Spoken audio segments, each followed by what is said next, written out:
Hey everyone! Welcome back to some more Let's Play Ogre Battle 64!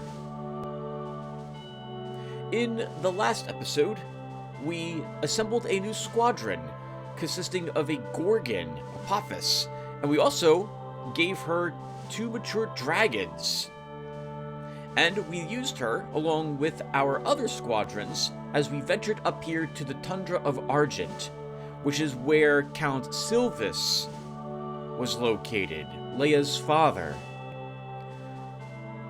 Leia was not looking forward to fighting her father, and did not want to do so, and begged Trimus for any information about how he dealt with his own father, or brought himself to fight him, when they had done so, an age ago now, it seems.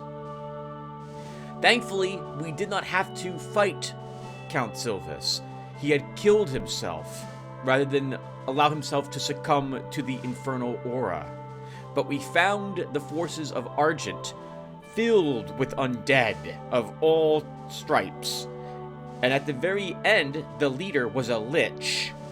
An extraordinarily powerful lich who was doing 120-something damage to everything in his AoEs. We almost lost Belduke's entire squad, which would have included Leia, to that creature.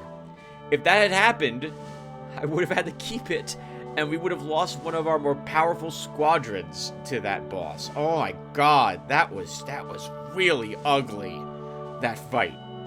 Oh man.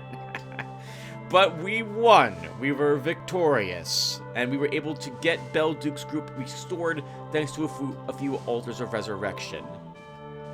We then liberated this area, purging it of the infernal aura and those who were wielding its power. That's pretty good for an intro. That was just one take. 1 second. And now let's go ahead and do some army organization together. A heads up that I'm recording this on the day that part 33 went up on my channel, so you won't see me do any moving of the dragons around or anything of that sort at this moment. But if you guys can come up with a good squadron that utilizes them, rather than leave both of them over in Apophis's squadron, that's cool. And if not, that's fine. I liked her squadron. We do have 2 loves and pieces now, since we got one from killing a Gorgon during the scene, so we can always get 2 new units into her force. I guess we're going to talk about this really briefly. I was thinking of moving one of the dragons into Dismas's army and removing Donovan. I feel a little guilty since Donovan's been with us since the very early game, but Donovan is nowhere near as strong as a mature dragon is. He really isn't. And we could move Donovan into this group, I suppose. But then I want to remove Dew, put Donovan probably on the front rank, and then rechange Gilbert back into a Beastmaster. It's something we can think about later. Okay, well anyway, I have done the army itemization off screen, and you'll note I put 2 altars of resurrection in Belduke's army. We'll see why I did this when we do the area investigation for this location. Alright, but let's go ahead now and get equipment on our people. We picked up a few Rings of Eloquence. I totally forgot to equip the whale mail before the last episode, and I've got a few other bits and pieces that need to be attached to people. So let's go ahead and see what we have and who needs what attached to them. We have a Bow of Sandstorm, so if any of my archers are still using a Yitaval, I want them to not use that anymore. On one hand, we lose virtue damage, which permanently puts down undead, but we pick up some other standard damage. At this point, I would prefer the standard damage, I think. And we don't have anyone who can use a Bow of Sandstorm, with the possible exception of our Apophis, but she does not want one. Her composite bow does more damage. We don't have any better armor for her either. Okay. We'll probably just vendor that Bow of Sandstorm then. Actually, I guess we'll do that now. Actually, no, we should hold on to it just in case we do get a art. Well, no. I'm not going to get another archer. I'm going to aim for an angel, a seraph with 11 piece, and or a black knight, so I don't want one of them. So let's go ahead and take a look at our weapons now. 2 short swords, I don't need those. I might make another Ninja Master, so we'll hold on to a Santa Claw. I'm not sure I'm happy with what Gilbert is at the moment as a Sword Master. Could always change him. Extra Kirikian, we'll hold on to that. I don't need this extra Bow of Sandstorm. Okay, we have 2 staves and a mace. We have another, I can't pronounce this. Revza? God, I can't say it. We have another air staff. We have an extra whip of exorcism, but I don't think we have another Beastmaster, so we don't have anyone to give that to. A Durandal. I don't need this, guys. We're never going to... Well, I guess I'll hold on to it. Just in case we get another... whatchamacallit? Swordmaster. We have a Jormungan, which is a staff, an earth staff.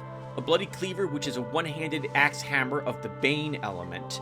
And a Gambantian, which is a mace. Okay, so... Where are you, Lerman? Been a while since... Oh, you're using a Gramrock. This is actually worse for you. Okay, well then we won't give this to you. Okay, well we have an Earth Staff. One of our sorceresses is using it Earth. So let's give it to Shannon instead of that Kirikian. Nice. So she goes from 52 for her Crag Press up to 57 instead. We have an air staff that should be given to someone who's casting air spells. Doesn't have to be, but that's the way I like doing it. And I don't know if we have a mage using air spells that isn't me. In fact, I know we don't. I was the only one using air spells as a mage or mage type character.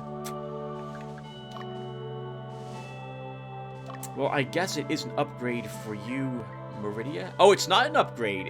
She doesn't gain anything for equipping it. Charlotte, is it better for you? Oh, it's not an upgrade. Okay, it's a side grade. It probably changes her resistances. Oh, okay. Huh. What am I using? Well, I guess I'll give it to myself then.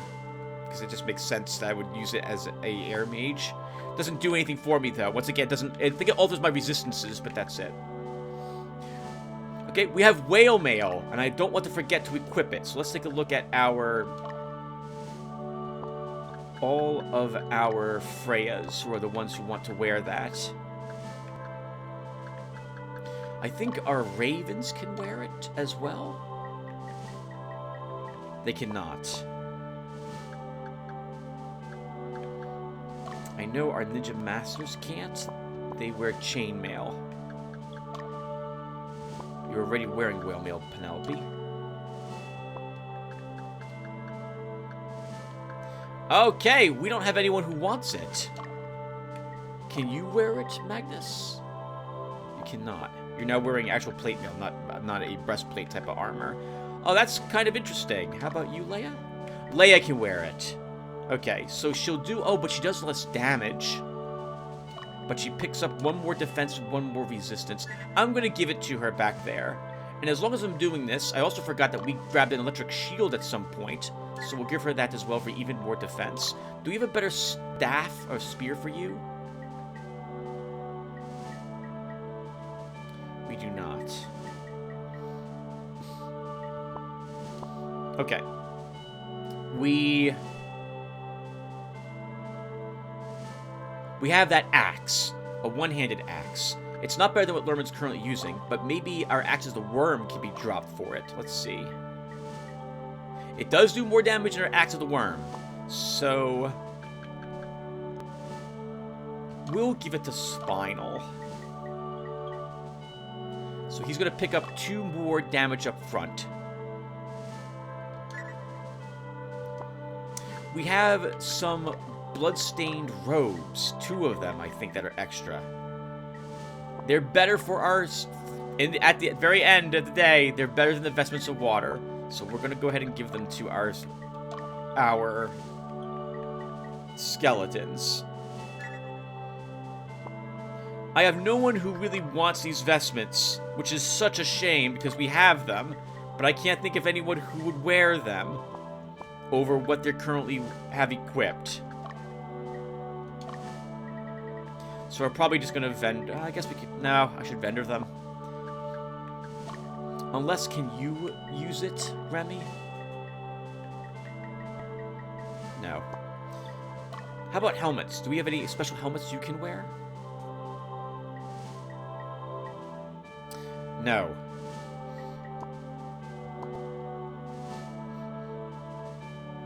Okay, then let's vendor them. The vestments offer resistance to the type of element I believe that they are from. Is that right? Let's take a look together.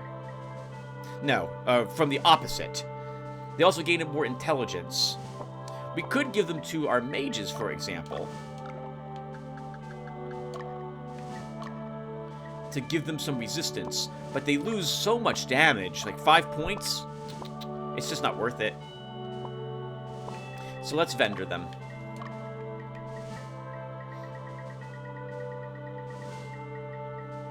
So, vestment of water. Vestment of wind. I think we have an earth vestment as well, somewhere down here.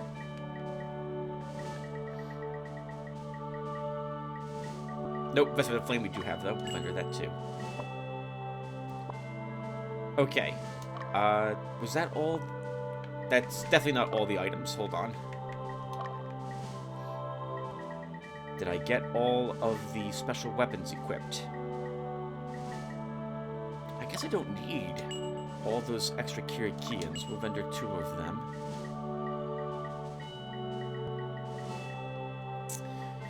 I'll hold on to the extra weapon exorcism, although I can't... Actually, no. No, we won't. We'll just vendor it. I'm probably not going to make another Beastmaster. I will hold on to the Durandal at the moment. Actually, no. I'm going to sell that and we'll hold on to the Malachite Sword.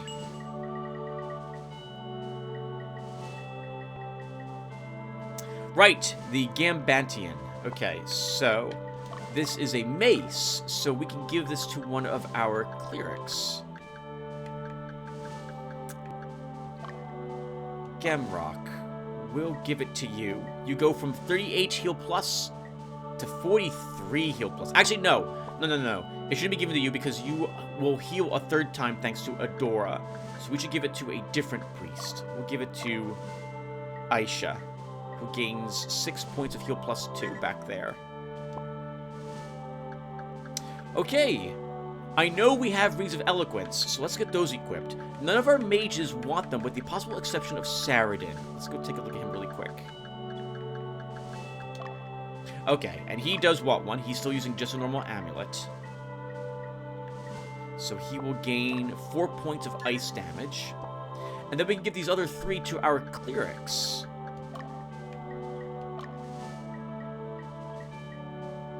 So she's going to pick up 4 more healing.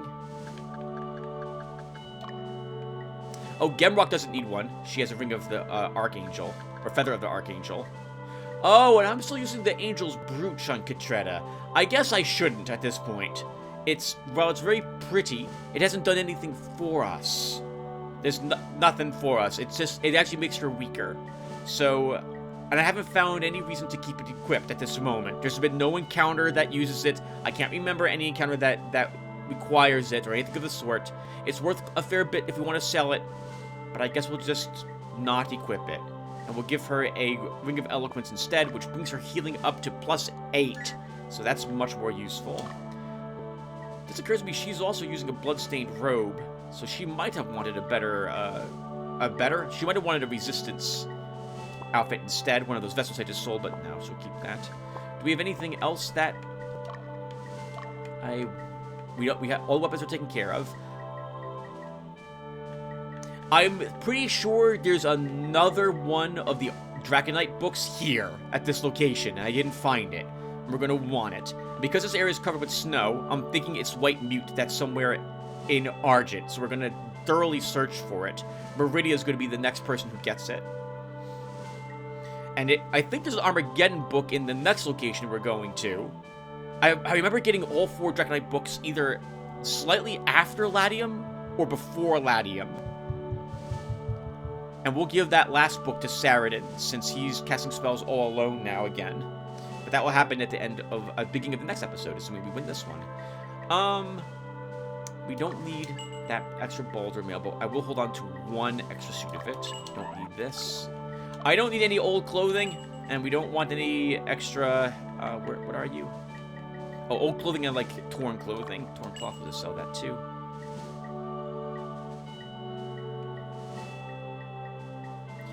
Anything else? Still haven't made a vampire. I'm probably not going to do it at the end of the day. Well, it'd be fun to use one. It's both great because the vampire is so cool looking, and I really like his attack. And he's a decent tank, apparently, in his coffin. He can't fail to defend the army he's in, which would make him a fantastic unit just to leave in coffin form, assuming it's daylight, in our HQ, since the enemy could never take it if we leave him there. But he's such a detriment to the squadron because it looks like he forces them, even if he's not the unit leader, to camp, thanks to requiring a coffin to move. I don't know why they just can't carry the coffin. We carry around these giant altars of resurrection. Why can't we move the coffin with our armies? I don't know. It's not consistent, some of this stuff. Why is this video game that takes place in this fantasy world not consistent with what we can carry and what we can't? We have an extra ring of eloquence. Alright, hold on. I gotta see who wants that. Have I checked all the casters?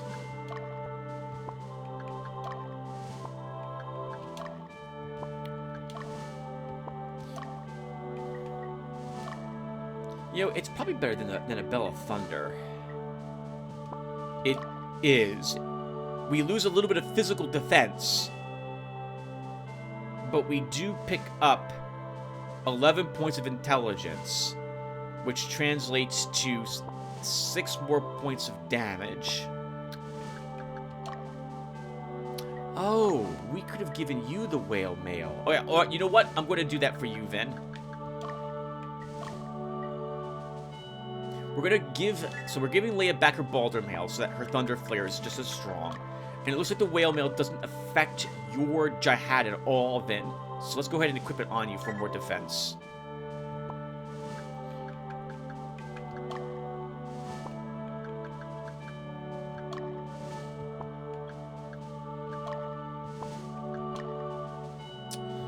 I can't really think of any other people who can wield something like the extra ring of eloquence that we have.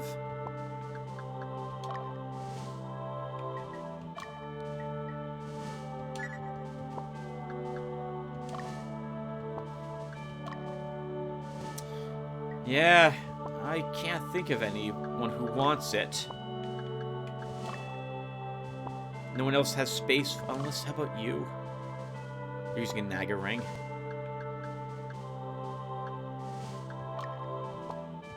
Another Bell of Thunder here.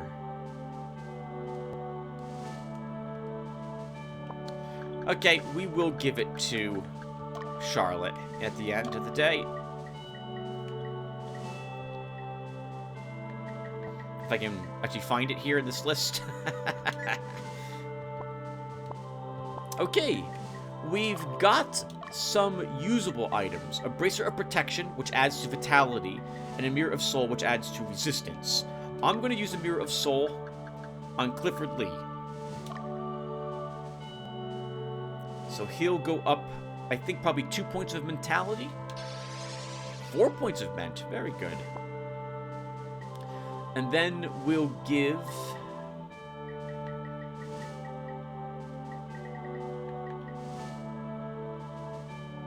the Bracer of Protection. Should be given to someone who's on the front rank, tanking. So that would be in the middle, preferably. So I'm thinking Rook or Dio would benefit most from it. Hanzo could, as well as Debonair. Like, anyone who's in the center,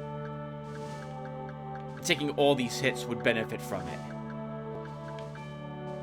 Let me look at their stats really quick. 167, 202, 178, 169. Could we just move Hanzo back over here to make it less of a concern? 159 on Debonair. I guess then we're using it on Debonair. I feel like Dio's the better person to use it on, though. You know what? Yeah, let's use it on Dio.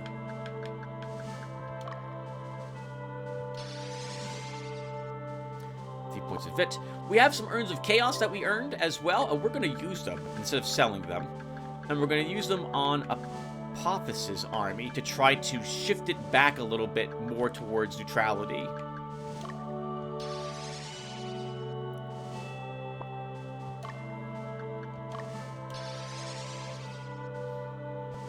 That's not much of a change. Hopefully it'll work. So, oh, it's called Harmony. Okay, Harmony. I've been calling it Unity or Morale or all sorts of other things. Harmony is the name of what allows the unit to fight so effectively that they use combined spells. So...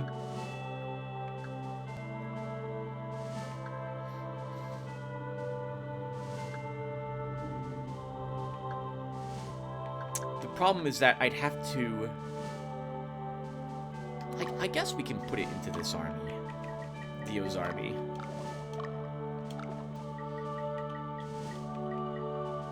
Or we can just hold on to it.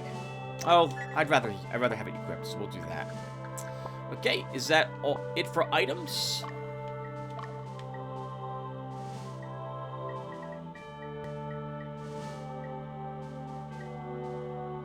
Stone of Quickness. Stone of Quickness. Alright, so let's use that as well.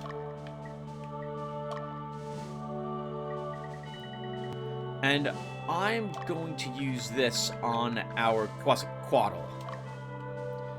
It'll improve his agility and potentially make him go a little faster, which is what I want him to do, so that we can paralyze everyone quickly.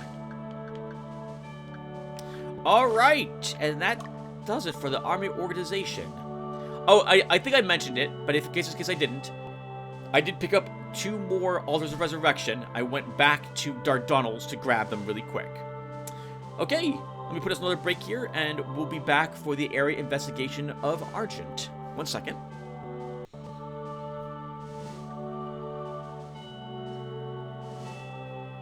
Hey, folks. I'm always amazed at how much time went by before I begin recording the next segment of this. It is December 2nd, 2022, and time to do the area investigation of the Tundra of Argent. Let's go ahead and get out there.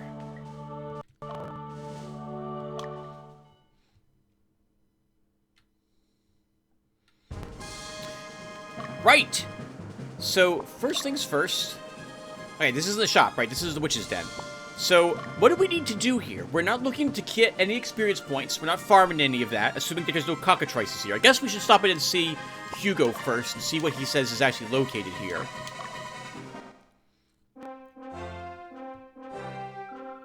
The townspeople have informed us that sphinxes and mature dragons inhabit the area. There's also a rumor that masterless golems wander the area. The golems are different than normal golems. A sphinx! I forgot sphinxes were even in this game.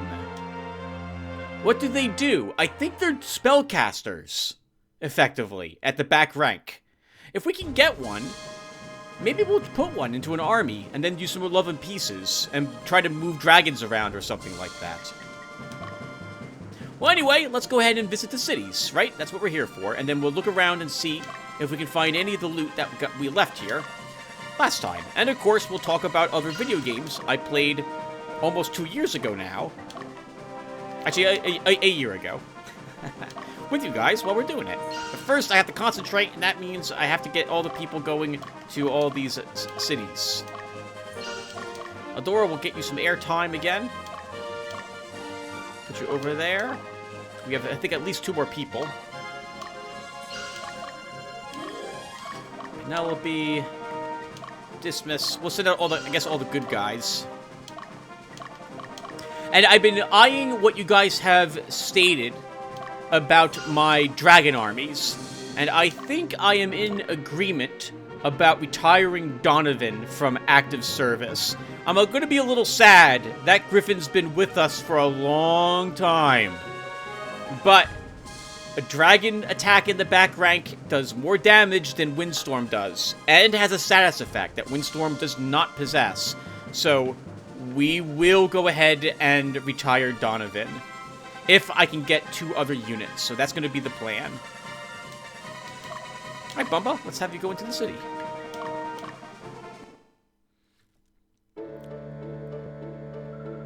Oh! You're part of the revolution, right? Yeah, I thought so. I have a favor to ask of you. I've heard of a beautiful sorceress called Meridia. Oh, please. Would you please introduce me to her? Oh, guy has a crush on her. She is kind of cute. I like her long black hair. Let's go ahead and get her over here. That means we'll have to be. That means we'll have to. Oh, okay. No, we don't even have to send Bumba back. We'll just nope, not Lotaeri. Lotaeri is not Meridia. Meridia is an ugly old man. Meridia is a young, beautiful girl. All right, there you go. Bumba, let's have you go back to the city. You can recover some stamina there. Cool. So sort of special. I'm guessing he'll give her a gift of some sort, or we'll have a side quest here or something of this sort. It has been an age since I made it to this far in the game, guys, as well, so I don't remember much about what happens out here, other than there's Dragonite books somewhere out in these lands. And I think we missed the one that was here, so we totally want that. Adia, what's for sale here? What's today's special?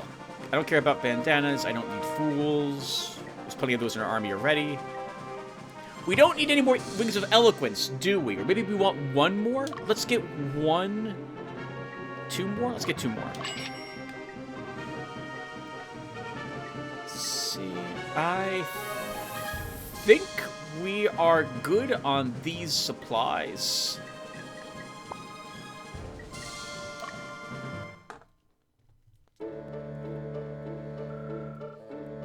The undead. Where did they go? What happened? Was somebody controlling them? Do you know? Too many weird things are happening recently. I hope they don't come back.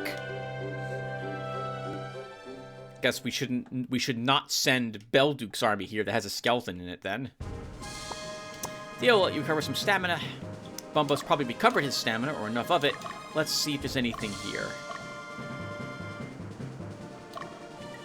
Bumba, you're gonna hit all these little niches that stick out near the river. And I'm going to wait everyone until the people have reached the cities and we visited inside and I'm walking around randomly. And then we'll talk about some games I played a year ago. Penelope, you're not tired. Not too tired, at least. When Wentinus was invaded by Lotus, it was heavily damaged, and many children were orphaned. When Count Silvus heard this, he opened the Magic Academy up to them. The academy was established by the royal family to research magic, provided a great education. Many became excellent sorcerers. Hey, wow, good for Count Silvus. That's so sad what happened to him in the end. But at least I suppose he'd rather that than succumb to the infernal aura and fight those that he cared about. Okay, I'm here. What now? Hey, Magnus, let's go ahead and visit Fano.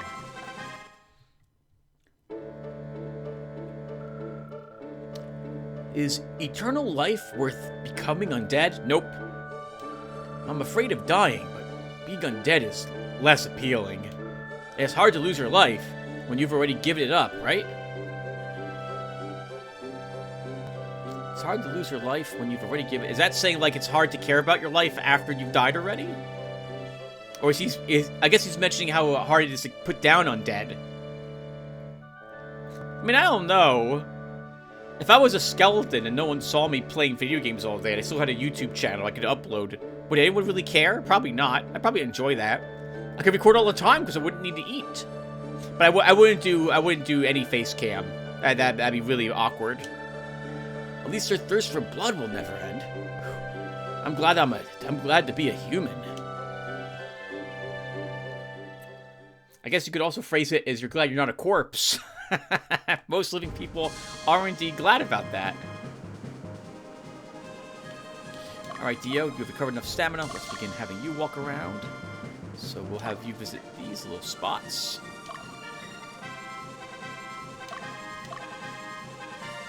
Penelope, you are also well rested, so we'll have you visit...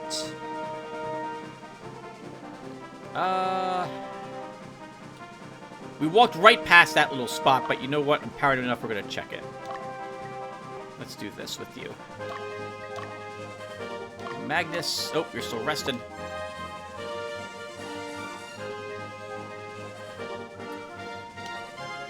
Okay, Meridia. Let's go visit your admirer.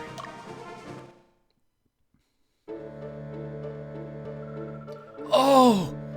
I've been looking all over for you. Who are you? You're just as I imagined. Beautiful and intelligent, like the goddess of war. You're definitely the beautiful rose of the revolution. Oh, Meridia. How'd you get so beautiful, Meridia? Oh, man, stop falling over yourself like this, man. Compose yourself. Compose yourself. Don't do this. You're better than this. She's cute. Alright, so what? Please excuse my insolence. Please take this. Heart emoji. It's a present for you. Thank you. Heart emoji. What a freak. Yep.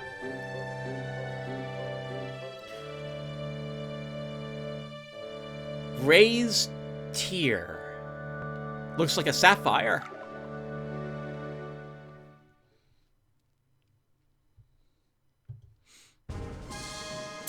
There was a game I played where it was a JRPG game called Septerra Core was the name of it. It was okay.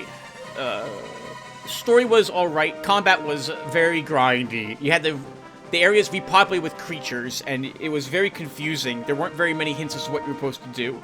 Couldn't recommend the game, but I still liked it. One of the characters in your JRPG was this female mechanic, and she had lost her legs and had robotic legs. She had two really long... I can't call them pigtails, but that's what they were. But they're more like really super long ponytails, two of them. And a tank top shirt with green fatigued jeans and a giant wrench. And when you had her in your party, various NPCs, whoever was the leader of your party, people would say different things to them. And when she was the leader, many guys would give gifts to her to, like, win her affection. And she would always be, like, unnerved by it and clueless as to why they were doing so. It was very adorable.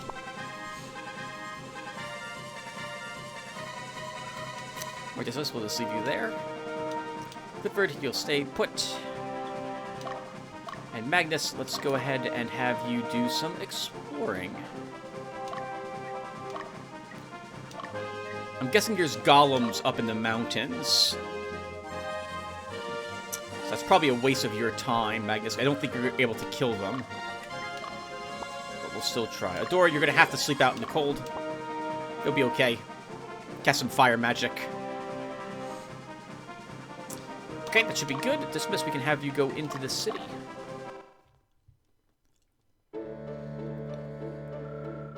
Miss Leia was the only daughter of Count Silvus. She was cautious and responsible. She was gifted both physically and mentally. I wonder if we bring her here and make her the leader, does anything else get said? Can we do that? Oh, okay, we can dispatch another group, so you know what? I'll do that really quick for her. Oh, crap! We need to get this group dispatched anyway. We have a dead lich. Wow, what a happy accident. Alright, changing the leader briefly. To Leia. Right, I meant to show you guys this. So, I believe I mentioned, and I think I did, off-screen, I went and purchased a few more Altars of Resurrection from Dardanels in order to make up for what we used in the last mission. And as you can see, I have given 2 to Leia at this moment. Why did I do this? Well, I want to show you guys this really quick. Let's go to the Witch's Den.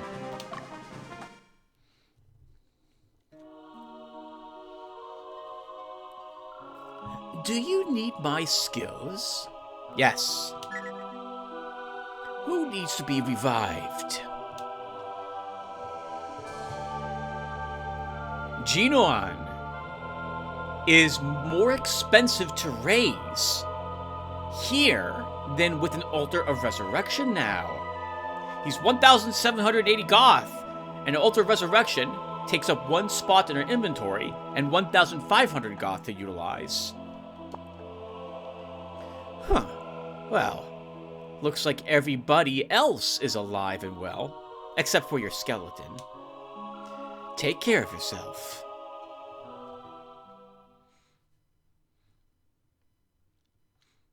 Remember, another difference between these two things is that when we use the item, the Altar of Resurrect, when we use the item, here we go. It will fully heal Genoan as well, or Genoan. Resurrecting at the Witch's Den reduces them to 1 hit point. Alright, Leia, we're gonna send you up here so that we can see if they say anything different. And Clifford Lee.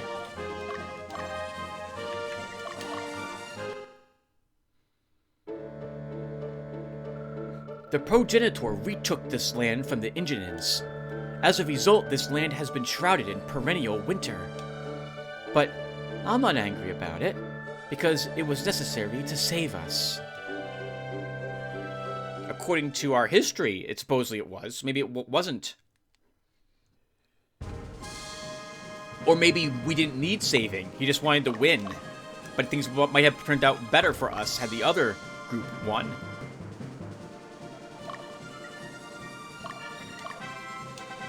And Dismiss, I guess we'll send you out as well. Let's see.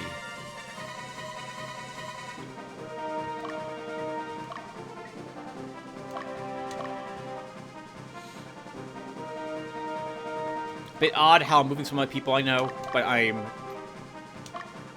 want to scan every single spot. I'm positive there's a Dragonite book out here somewhere, and we're gonna want it.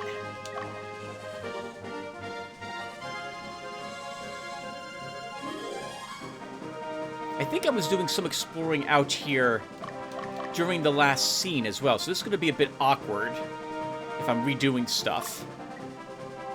But whatever, we're doing it. Let's see. Did I go over... I don't think I went over here. So let's do this with you, Bumba.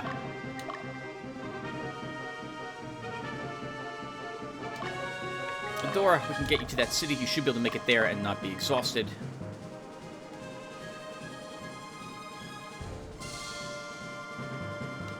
LB, you can rest. Sorry, everyone. We're going to be speaking about the people in the city very soon. Oh, we found something!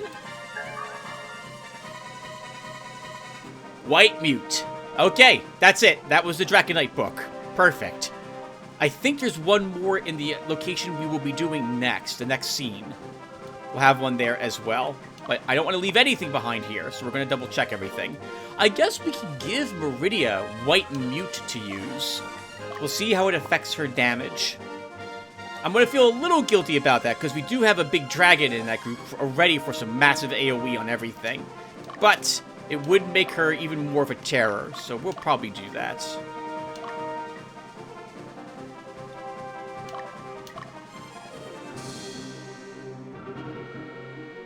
Platinum dragons in the mountains, huh? I feel bad for this dragon. It's gonna run. There's no way we're killing it.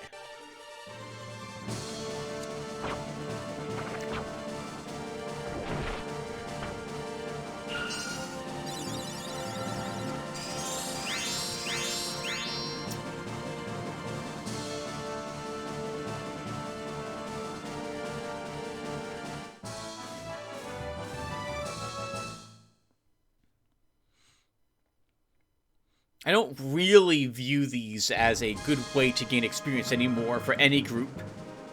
Actually, for any group, right? I can't paralyze a creature anymore. Lotaeri's the only one who could probably destroy one of these creatures at this point in the game with the DPS. Well, actually, that's not true. We have several groups that could do so, but it requires them doing a combo spell and requires this paralyzation or sleep sass effect to occur.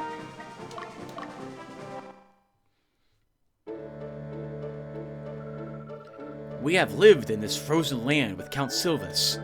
He gave us a reason to live. But after his death, there's no reason to stay here. I think I'm going to move somewhere warm.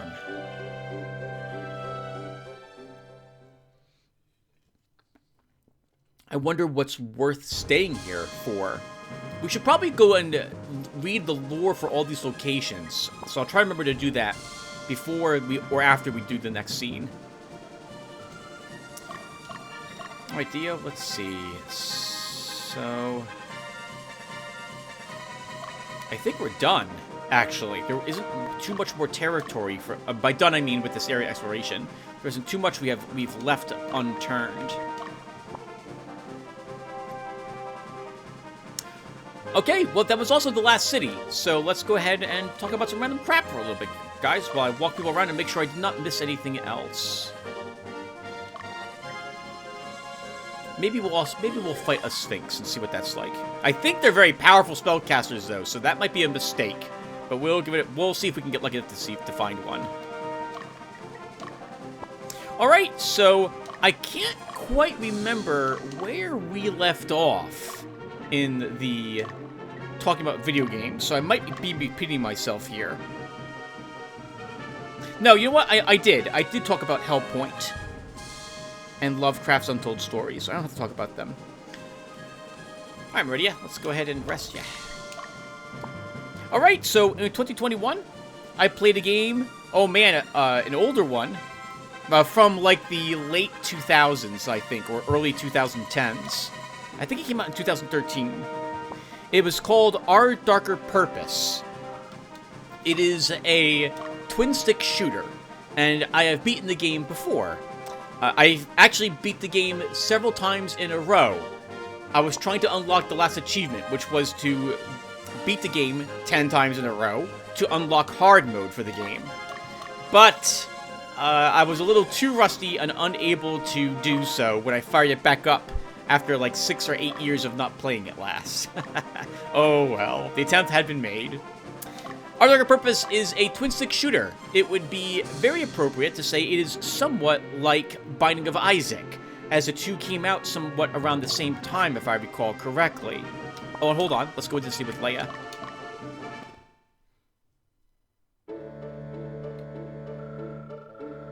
Hey! There is something different here. It's nice seeing you again, my lady. How goes the revolution? We don't know when, but we look forward to your return. Aww. Bless me. Okay, that's enough of that. Let's go ahead and change the leader back to Belduke.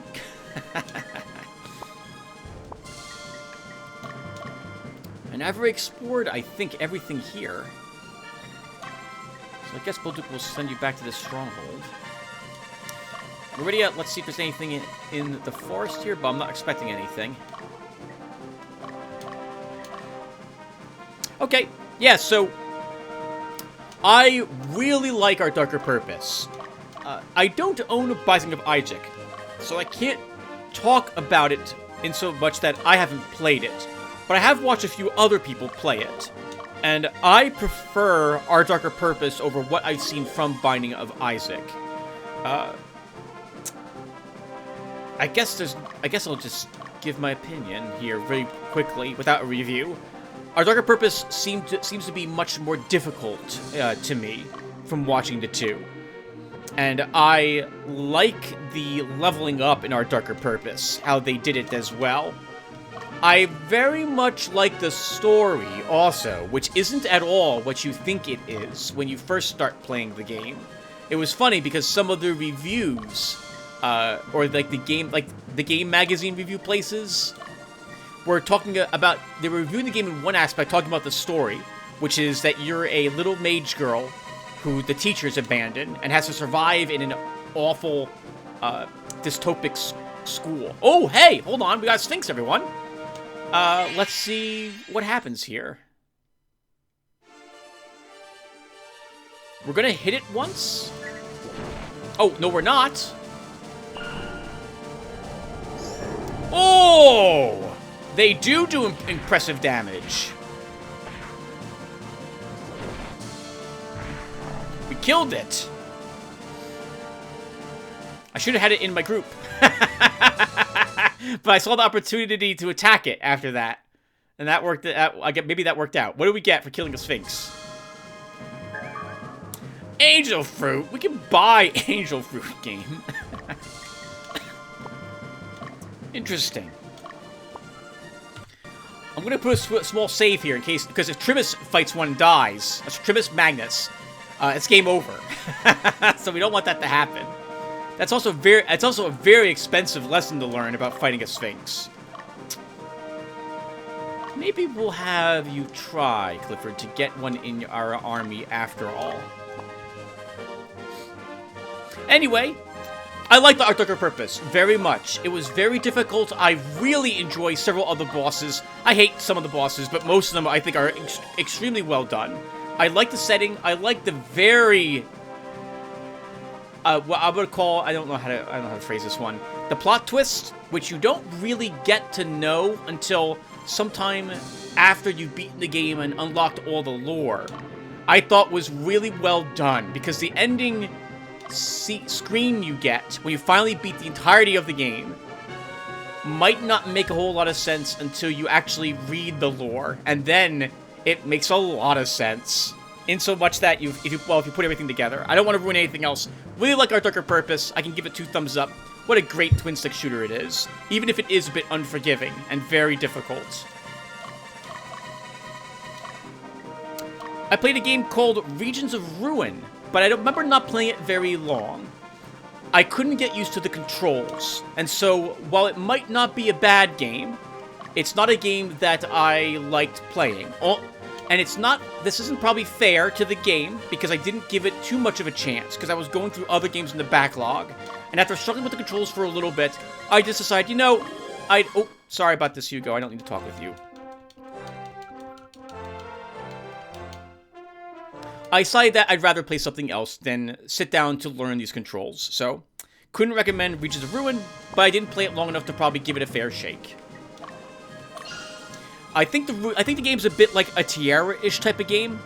You go and get resources. You're a dwarf. All right, so you're a dwarf. You go and get resources. You're building up a home of some sort or structures. You need to construct some sort of dwelling, and it's a platformer, 2D platformer type of thing, if I recall correctly.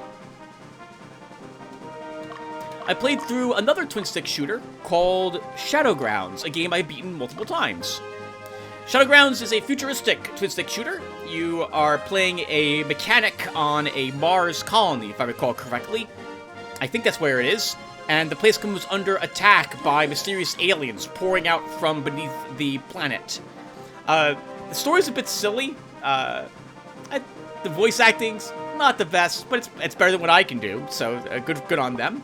I like the gameplay. I love the guns. I liked how difficult it can be at certain situations, especially when you're trying to defend a certain room, like it becomes like an arena battle once or twice.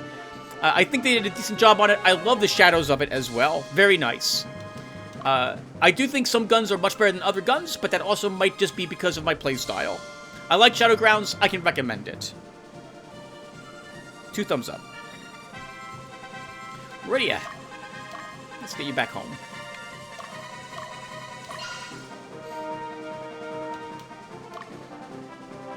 You two are going to rest for a bit. I played a game called Ninth Dawn 3. is what it's called.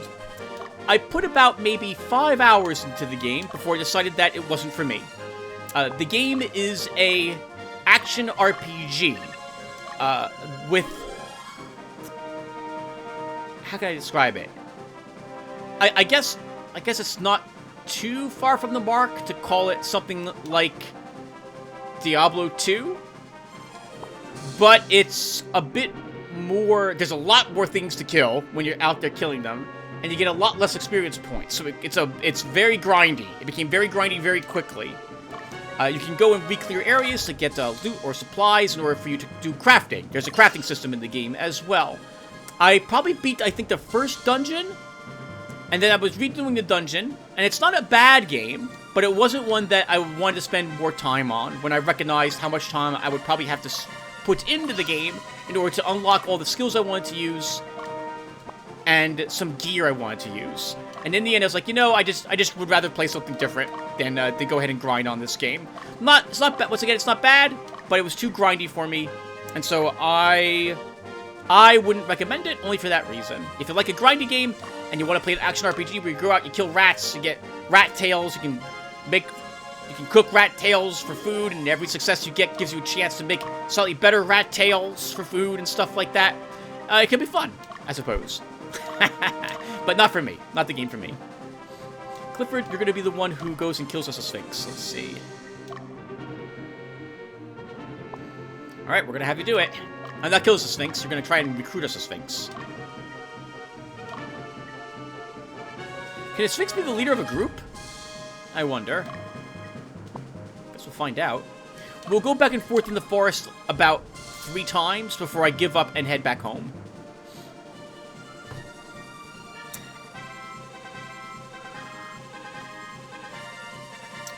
Oh man, what is this game? Hold on, I need to go look this game up in my Steam catalog to even know what this is. Give me a second. Okay, it is the game I thought it was. Okay, so, I played a game called Ragtag in 2021. Ragtag was nothing like what I expected it to be like. And I was both really mesmerized by the type of game it was, because I've never seen a game like it before in a video game form.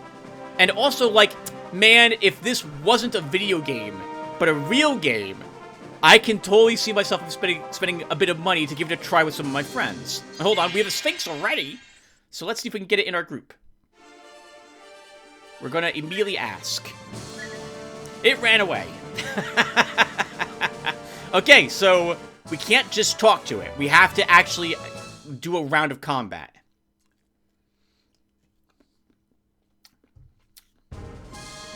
Alright, Clifford, well, you'll go ahead and do that then. Ragtag is... Man, okay. I'm gonna try to describe it to you guys really quick. See our people right now? Okay, make, like, this area... on the deck of a spaceship, or something. Or, like, in a bar, or something like that. Actually, like, no, it can't be in a bar. The deck of a spaceship. Like, you're on, like, a spaceship that's, like, a carrier. Or, like, you're fighting on the surface of, like, a moon or something. Okay? And your people, they're not moving like this, but they're on, like, a... If you guys have played model games, like Warhammer 40k or Warhammer Fantasy, they're on a stand. And what you do is you select a character, and then you pull back on your joystick or your mouse to... It's as if you're stretching a rubber band, for example. And then you let go. And that will send your piece moving across the board to slam into other pieces. And your objective is to knock all the other pieces off the map. Like shuffleboard, I suppose, right? Or bowling in a way. But the enemy gets their... the enemy tokens get to move themselves. Different tokens have different sizes, and some have different attributes that determine how much they can be pushed, or how much they resist it.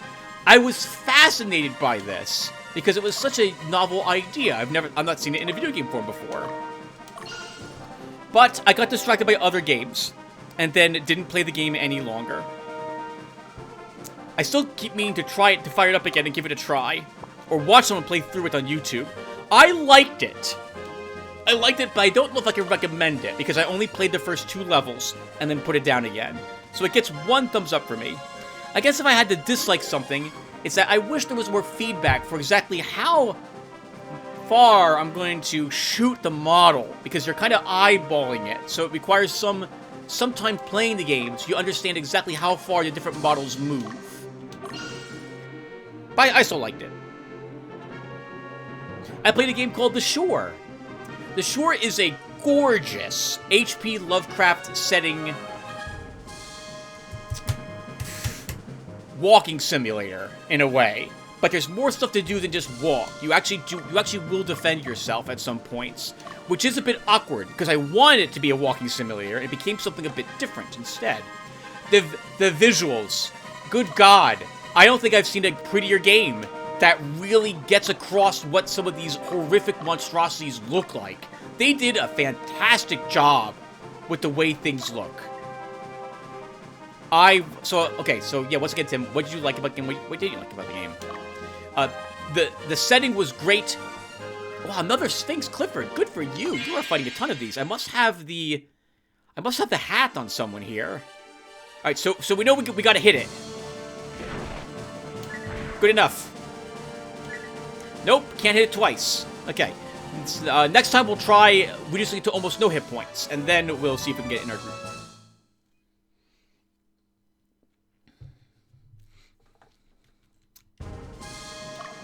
Good job.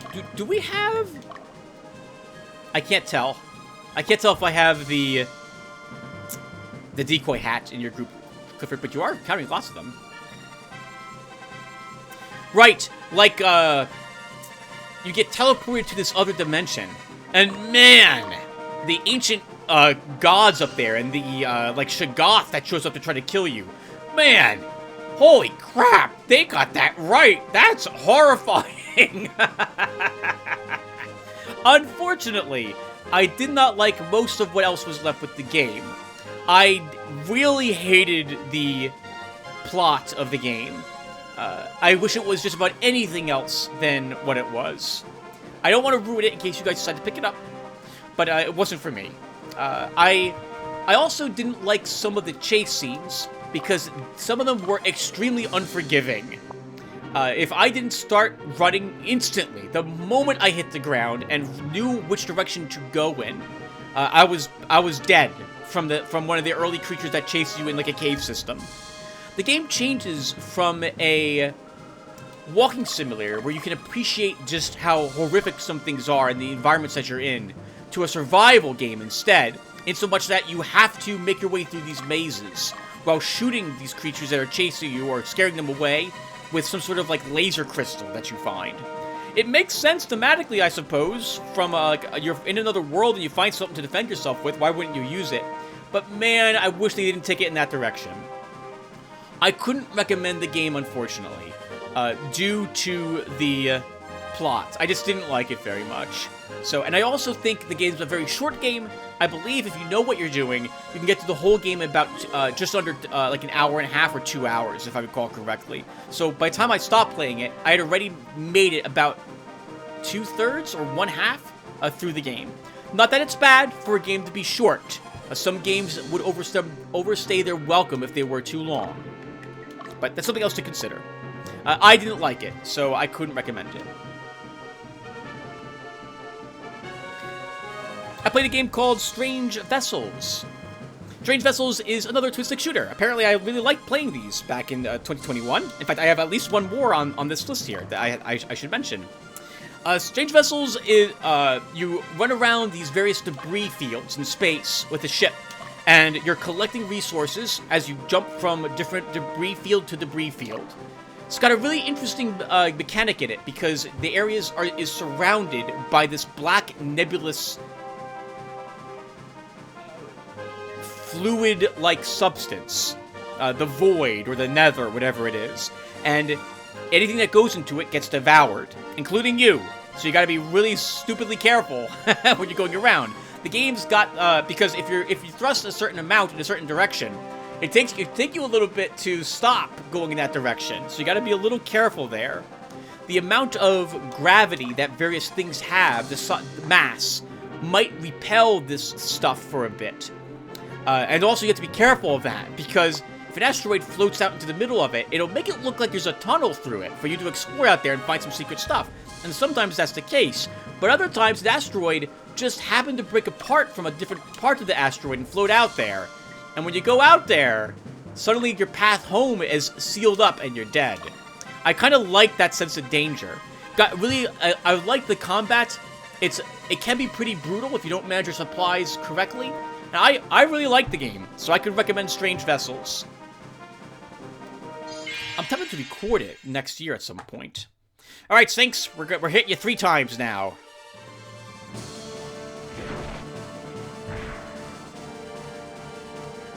Nope, hitting you twice. Okay, this might not be happening. We'll give it one more try.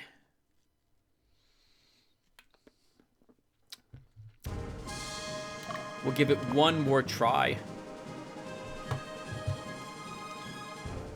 Another game I played in 2021 was a game I played, I think, in 2019 or 2018. But I liked it so much, I played through and beat the game another 3 times. Cryptarch. Cryptarch's a twin-stick shooter. It's a roguelike twin-stick shooter. I guess Strange Vessels is as well. Actually, several of the games I've mentioned are as well. Roguelike? No, I'm sorry, Iron Man. It'd be more appropriate to call it like an Iron Man game. No reloading your saves. Once you make a choice, the choice is set in stone. You can lose the game if you get too far, and you don't make the money, or you lose all your money and stuff like that in the game. Cryptarch is great. It's a fast-paced twin-stick shooter. Lots of chaos, lots of things on the screen all at the same time. You are playing a group of mercenaries who have taken on a contract to locate this vessel called the Cryptarch and eliminate it of its AI core in order to make it salvageable for the group who has hired you. A group of political lizard men, which is way too close to real life for my taste, but there you have it. Anyway, it's great. It's got fast-paced action. It's really hectic. You make a few wrong decisions and you're dead. It's got randomly acquired loot in so much that what you can take with you requires you to explore and find these devices you can interact with to get random blueprints. Or rather random licenses or stuff that you can actually utilize to purchase new equipment with. So your runs are not guaranteed to be the same. There are these challenge modes in the mission that you can take on, and if you are successful at the challenge mode, then you will unlock these artifact points, and they are used to unlock different suits. Your suits are what you use to fly around inside these derelicts, which is where you need to complete your objectives. It's a lot of fun. I could talk about it for a bit more, but I already have a playlist up on my channel. I really like Cryptarch. Every so often I fire it up again. It was great. Absolutely great.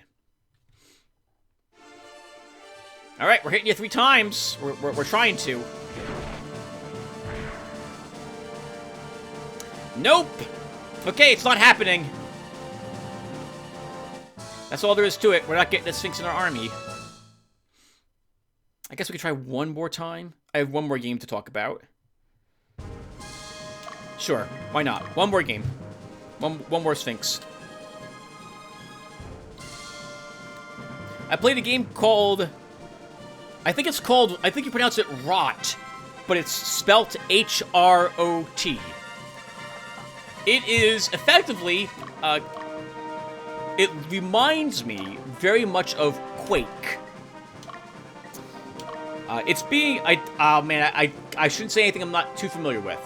The game has that same type of graphic style as Quake, and very fast-paced fighting. It's got, for all intents and purposes, one of the same types of enemies. The ogres or the zombies that have the grenades they throw, you hear them bouncing around before they explode. I could swear it's the same sound effect, which just brought back all sorts of nostalgia, and I loved it. It's like this weird. It takes place in like this weird Russian commune, where I think you're working for Stalin or something like that. It was great. I absolutely loved the setting. It was so miserable. Love the combat. It's in early access though, so be aware of that if you go and back it. They do release steady updates, like maybe once every 2 or 3 months there's a new map and some fixes that they're working on. It sounds like they've got 3 episodes completed or on the way. Back when I played it originally in very early 2021, I think it was only the first stage. The first stage? the first group of stages, the first episode was completed, and now I think I saw E3M like 7 get uploaded the other day for it. So I liked it. I like playing it. It's definitely on my list of games to record in the future, but I will wait a little bit to do so. But I don't like recording games if they're not out of early access.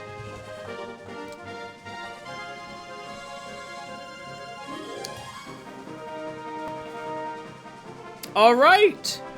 We got through all the games I played in 2021, or at least all the ones I've written down on this list. There's probably a few other ones that I played, but they're not written down, so we're not going to talk about them.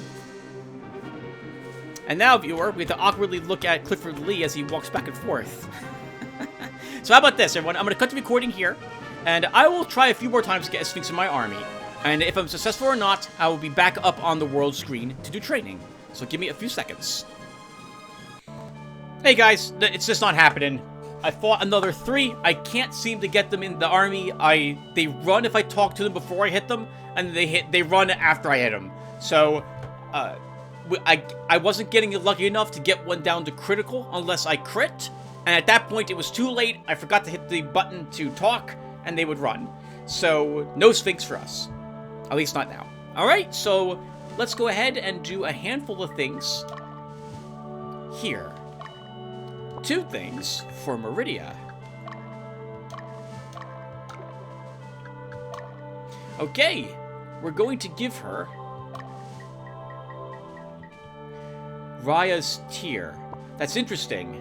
She loses 8 points of damage. What exactly does this do? Jewel worn by a Nerdamese countess. This gem tells of the tragic fall of Nerdom. Does that... I'm not going to give that to her if it's that awful. 1 second. What does this do? Does it have any, like, does it make her immune to some stuff?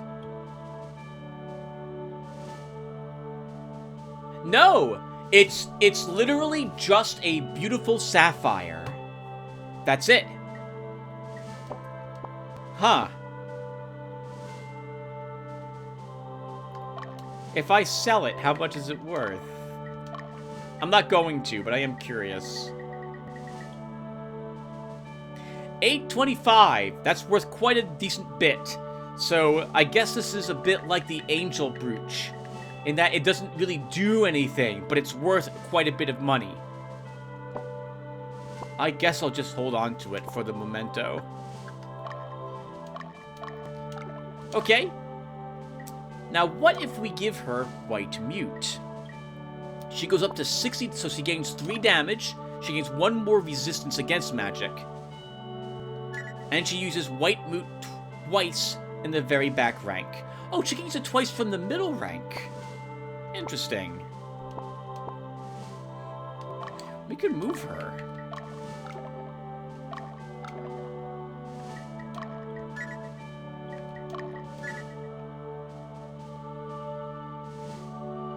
There's no reason to do that. I generally like trying out different formations from time to time, so having her be able to use White Mute twice from this position is very tempting.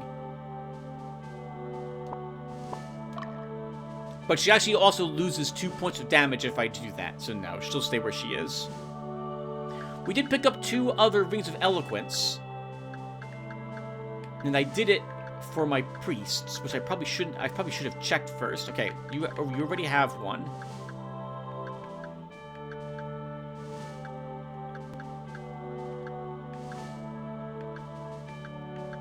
You also have one, Aisha. Oh, I guess I already gave the rings to those who can use them. Well, that was a waste of $500.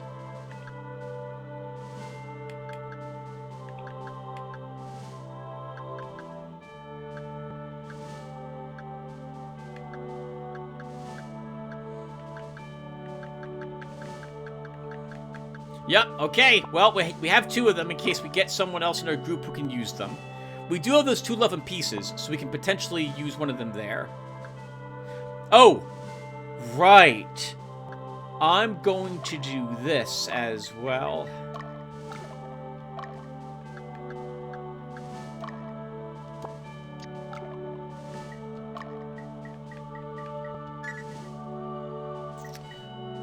Okay.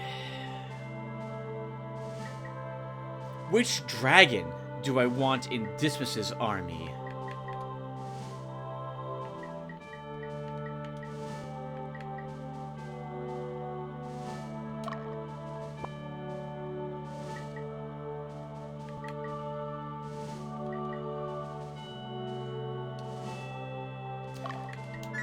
We'll do this.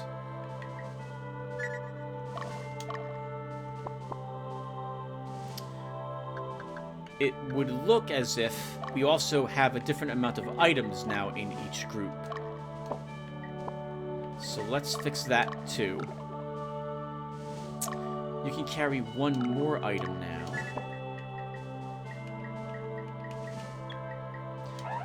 Who has a flag of unity with them?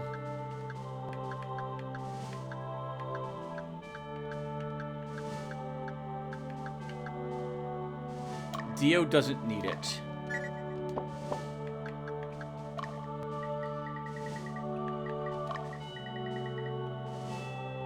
No, it should be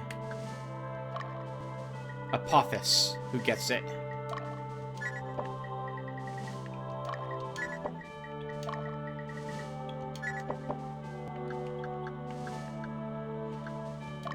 And Dismas will give you another heal pack. Actually, you don't even, we'll give you a revive stone. You don't have one of those yet.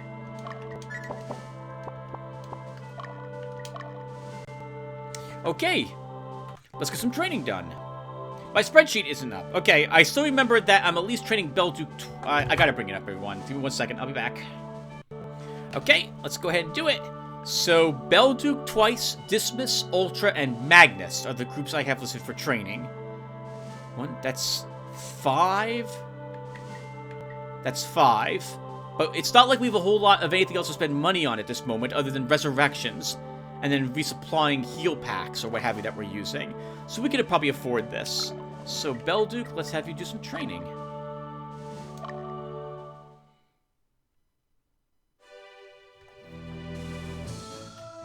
Hi there. Oh, so you're on your way back from a battle? Aren't you tired? Well, if that's what you want. Wow, all mages and witches. What an ugly group to fight. Oh, you know what? This makes sense, right? We learned that there was a magic school here. So maybe this group is from there.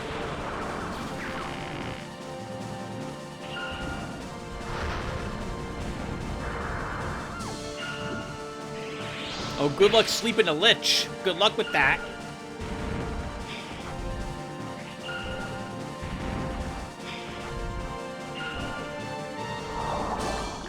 Yeah, you can't poison them either. Genowan is immune to all of that.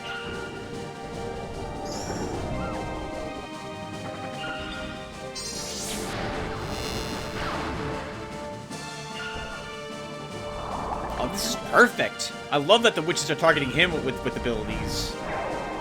And we one-round him. Good work. Oh, and Belduke, you don't need another training then, if all you're going to benefit from that is just 15 experience points.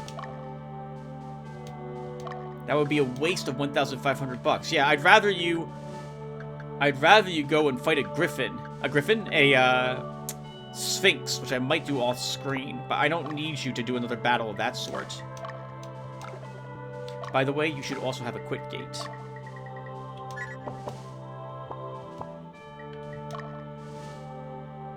Okay, let's do another one here. Remember again, that's probably more efficient for me to do training someplace else, but I like showing off to you guys for the content. That's why I'm going to do training here until I see something like a cockatrice group. So, let's have Dismas fight.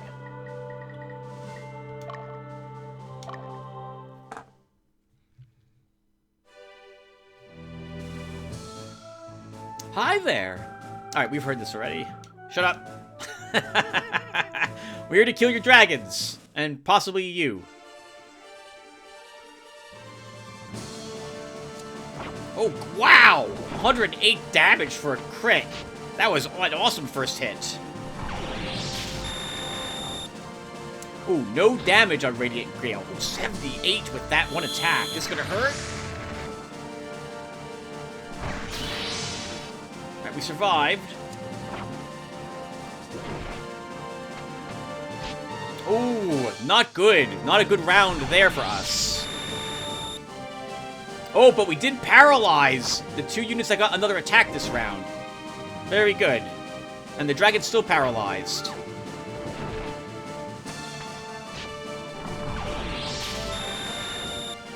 Good work, King Ghidorah. I always liked you the best of the creatures in Godzilla.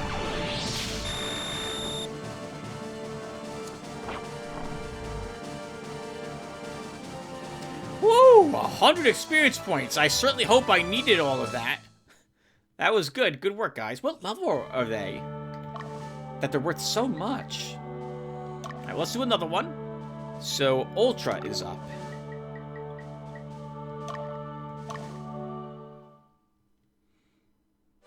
Oh, crap! This was our group. We just had a group here that looked like this. 3 Dragon Masters and a Quetzalcoatl. This is going to be a bit nasty if the Quetzalcoatl gets its attack off first.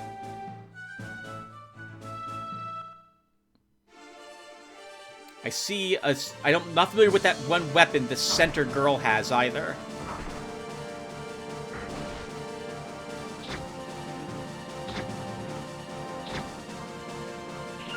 We go first. Oh, Blue Spiral, though, won't, that will poison them, potentially. Oh.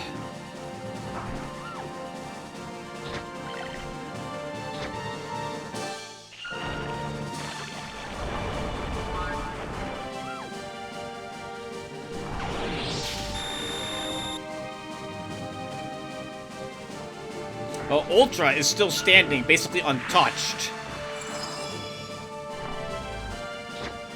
Ah, that's a shame.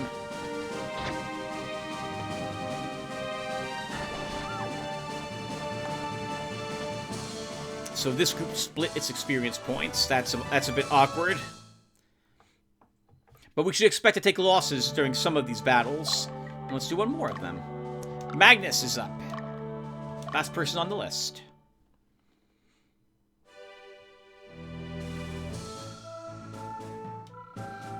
This poor paladin.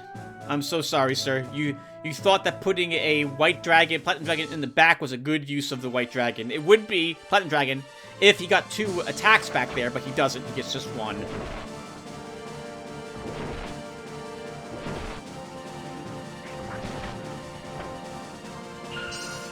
I see both of us are set to attack leader, I guess.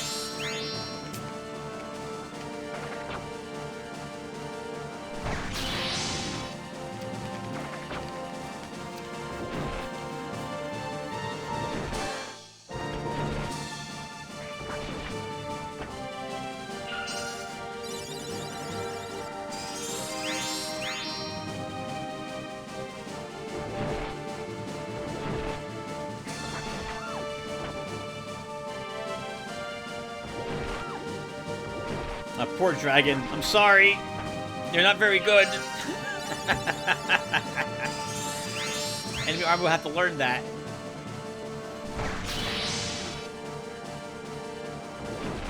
Alright, well done, Magnus.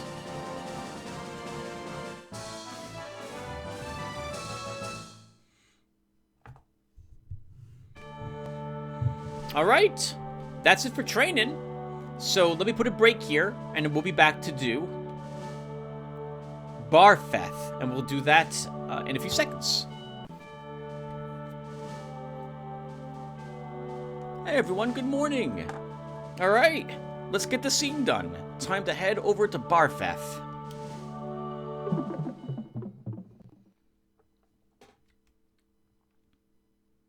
Scene 34, Denizens of the Netherworld.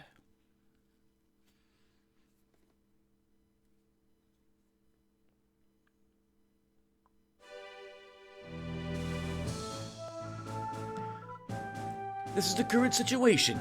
Keep it in mind. Hugo's always starting with this same exact statement every time he wants to begin the conversation. I guess he talked with someone who's like, hey, you should just be more consistent. You should also probably consistently give us some useful information for these battle maps, Hugo. Rather than, I don't know what's going on, watch yourself. Or don't watch yourself, I don't know. Something might have happened to the bridge. We don't know what happened. It's probably going to blow up, but maybe not. Come on, Hugo. Give us something we can use here. Let's get started.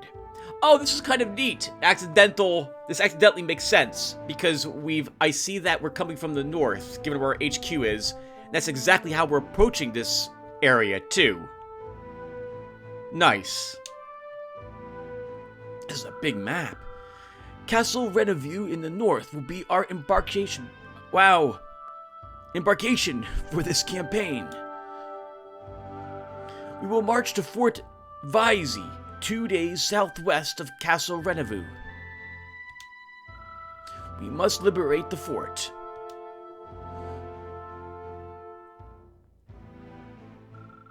If our intelligence is correct, this region is controlled by the demons.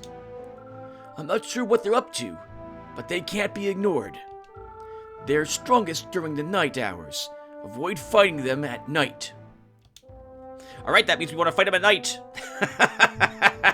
I think... Is this the mission with all the... I keep thinking there's a mission that has a bunch of, like, angel knights and stuff like that waiting to engage you on mountaintops. And if this mission is similar to one we did a while ago, which is that we get spawns, we take cities at night. We want to take as many cities at night as possible, so we can kill as many things as possible, so we get as much experience points as possible. So Hugo, you have some good advice here to avoid the demons, and of course, we're going to do the exact opposite. This is a big map, too. Alright, well, let's get to it.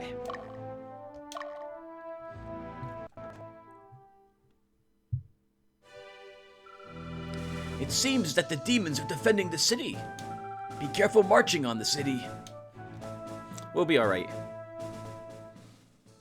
I think the leader on this mission is a Medusa. Oh, we have demons marching around outside, too, immediately.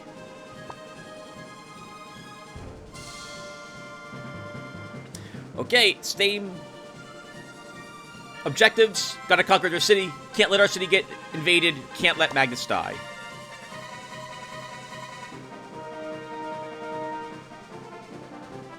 Okay. Oh, and this is a shop. All right, so let's actually start by getting everyone deployed. Belduke. Although you fought last mission, you didn't get that much experience points and your group almost got wiped. So you need more experience points in this mission to make up for it. So let's get you deployed.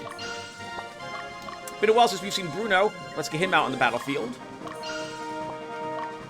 Dismas. We'll give him a try now that he has Lord Ghidorah in his forces. It's interesting for him in particular, by the way. I just realized this morning when I began to record that the reason why we earned 100 experience points for Dismas's group when we did that one training is because all the enemies were level 32. They're all going to be this level of the highest unit in your squadron. So that was a really difficult battle that we did, but they won, so that was well done. Actually, it wasn't that difficult, I suppose, given the enemy makeup, but it was a lot tougher than it needed to be because I moved Ghidorah into that army. Clifford, you get some fighting in. Europia gets some battles in. Saradin will be the one who gets the last Draconite book, which I think is in this mission. If it's not here, then it's inside the fort when we, inside the castle of Latium, which I think is Wetinus. Is that right? When we go and... that's not right. When we go and attack them. I'm heading out. It's been a while. I can definitely use some experience points. Dio? You're a real terror. You should do well here. Penelope. I have Dismas written down here twice. Alright, that means we gotta... someone else can be deployed.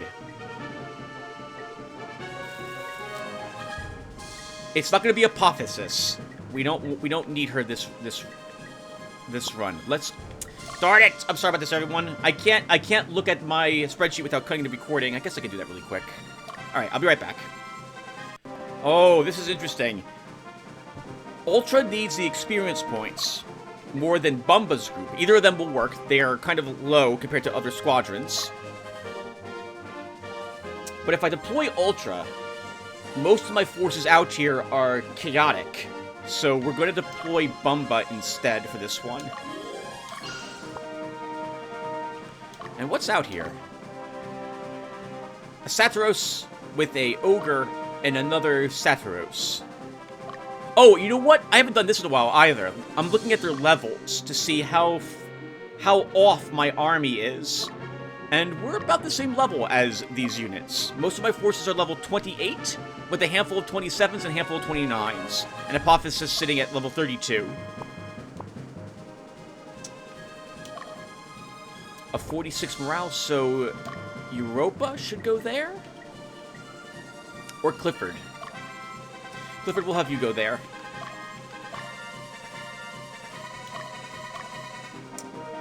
And what is this city? 32. Okay, so we gotta have a slightly more chaotic group go there. Who would that be?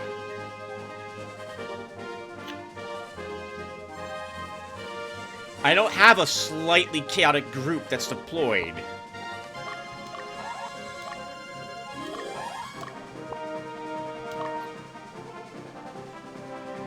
Oh, wow.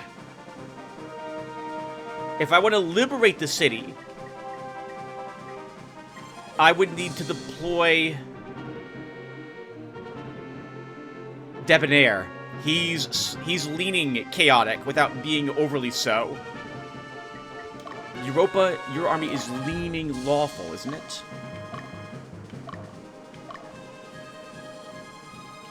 Yeah, you're a little too lawful. I guess we could move you here instead, Europa. And let's look at Clifford's group again. I don't trust my notes for the alignment of these armies.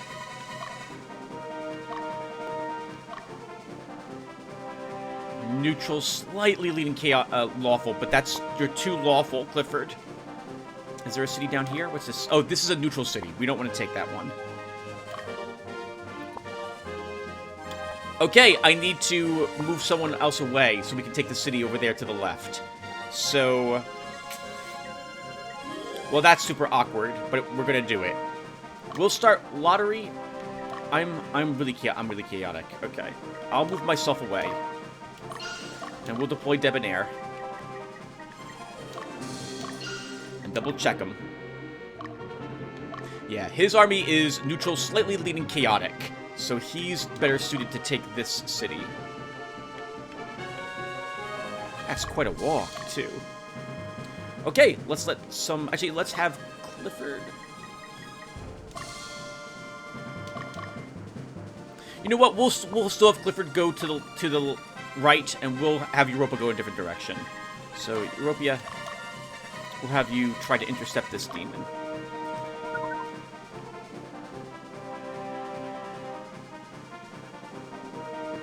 Okay, what do we have here?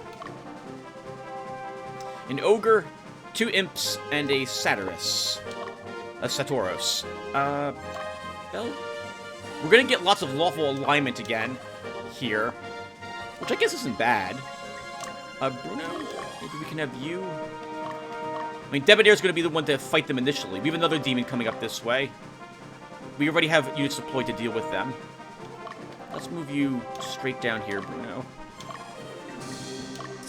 Dio, you'll get over here and help Debonair.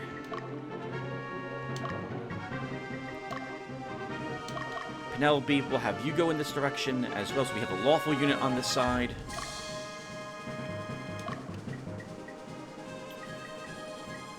Dismiss, we'll have you go this way as well.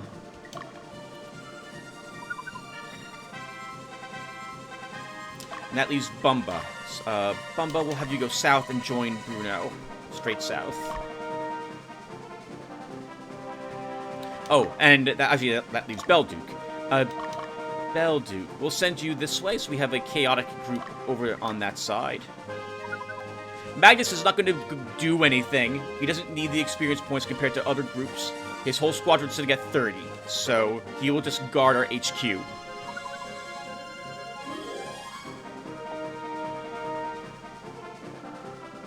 Remember my hair. I am Quas Debonair. Oh, that rhymes. Let's do it. I hate imps. No! No! I've been thinking about dropping Dew from the army because she just cares about herself most of the time. And I'd rather her instead use that kiss on someone else.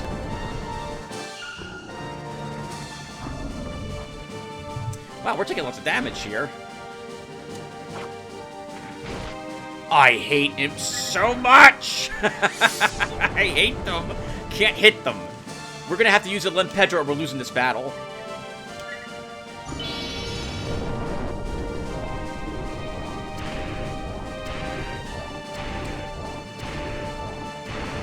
Wow, look at all those resists, too. We're not killing a single imp.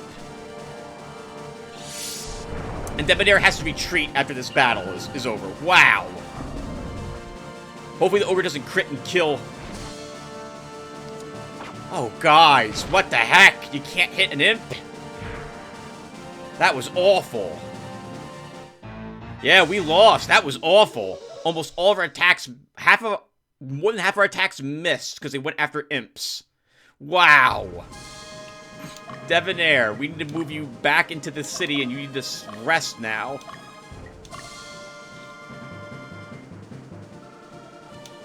Dio shouldn't have the same issue because we have magic here to deal with all of this silliness.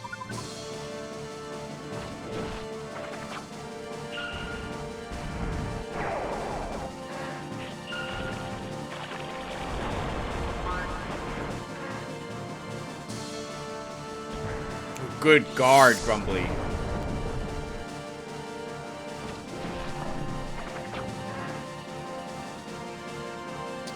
And Dio, you did not need 90 experience points. That was a waste, but whatever.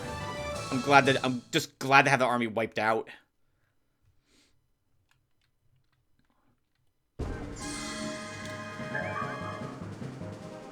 Yomogi-yu? Is that how you say that? Looks like a two-handed sword. Dio? I need Debonair. Because I need him over here to take the city. I guess we can just ignore the city as we move these two more to the west. And Europa? Go ahead and target this unit. What's in this one, by the way? Oh, that's an easy battle. Okay. A Satirus and some goblins. Now, we could love a piece of Satirus here, but I don't want one of these in my army. And I don't want an Ogre in the army either.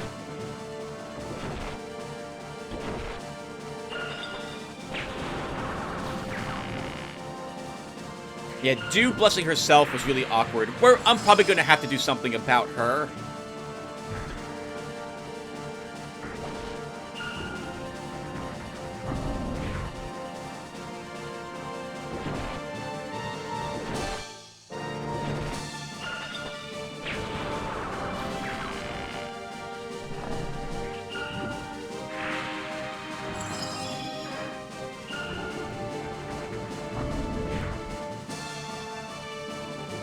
Sorry, not doing a whole lot of talking. I got nothing else to say. Good job, guys.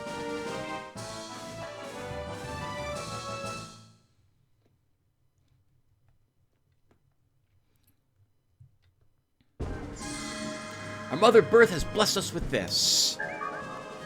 Oh, that's garbage. Our Mother Birth has blessed us with something we're just gonna vendor. Alright, Europa. I guess we'll send you south. So let's move you back to the road.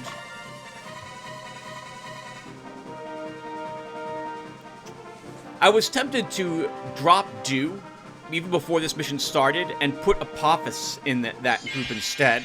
And then move Paladine out of its group and put Yamata no Orochi into that army instead. But we'll have Apophis lead a different army. At least that's the current plan. Good critical, Clifford.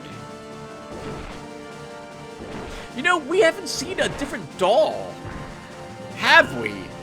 We've seen fools. I say we've seen other dolls, but we haven't gotten any new ones.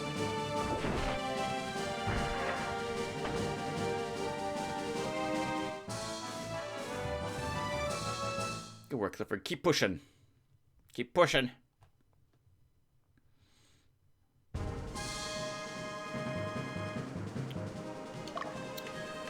See, let's look at your unit really quick.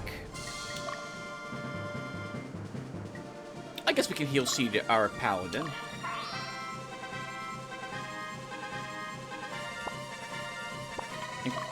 I don't want to take the cities until night falls, so we're going to wait to do that because I really want to see if this is similar to the other mission we had done. Oh, where are you going? Oh, that's a lot more dangerous than I would like it to be. We've seen how much damage a Sphinx does, right? So that's a nasty group. That's a nasty group. Because that Sphinx is going to do 100-something damage in an AoE. And we'll lose units fighting it.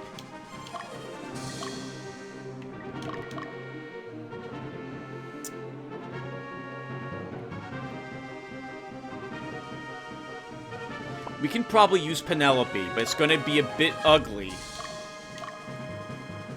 We might lose her squad, so hopefully that does not happen. We'll give it a risk.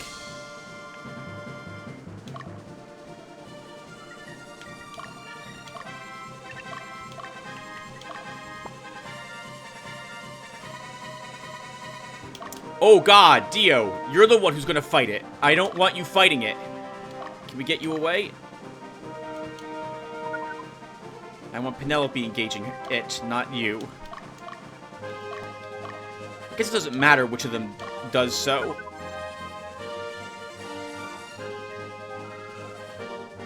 Alright, if we're going to take losses, this is one of the enemy armies that we'll take it in. And we could lose a squadron here, depending upon what that Sphinx targets.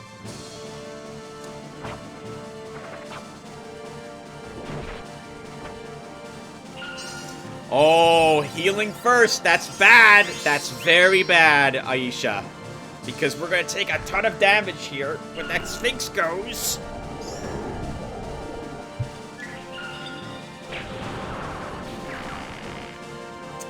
Do we use Pedra? I think we do. Just to help us do a little more damage. Let's go ahead and use a air Pedra. Oh, only the Ogre? I guess it's acceptable.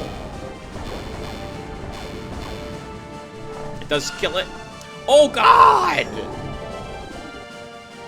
Oh, no!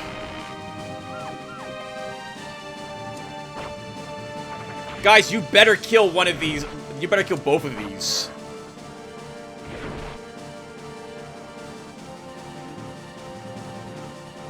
Well, you leveled up, but you lost. Yeah, a Sphinx is no joke. She is no joke.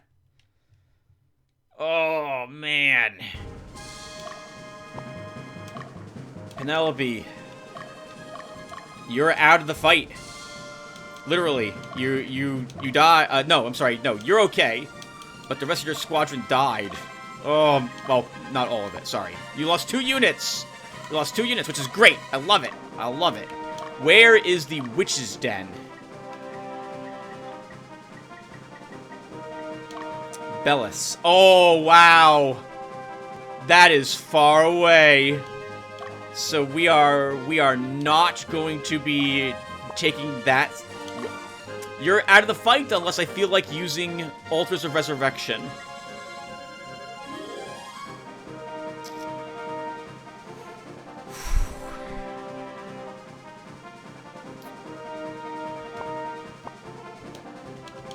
Dio, let's have you march toward the cities again. Penelope, so let's have you come back here to rest, and I think we will use altars to keep you in the battle.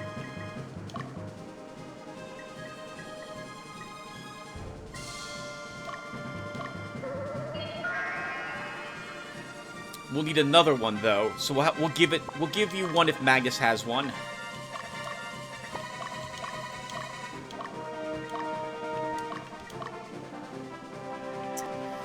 Gilbert's hurt. I guess we... you know what? We're sitting at a shop. So let's go ahead and use a heal leaf here.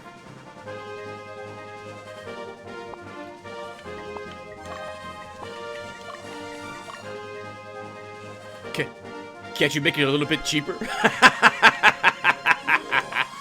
Oh, hey! I saw something I want for sale here.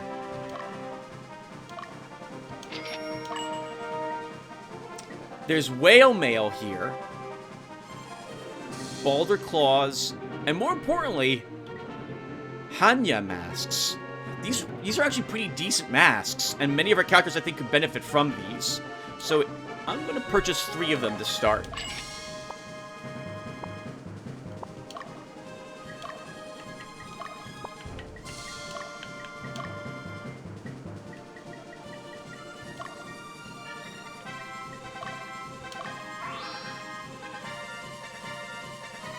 Okay, and then we'll purchase 1 more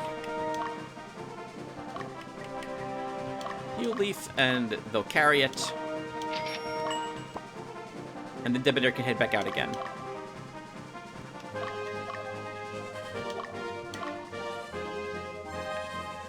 Debonair probably should wipe out this guy.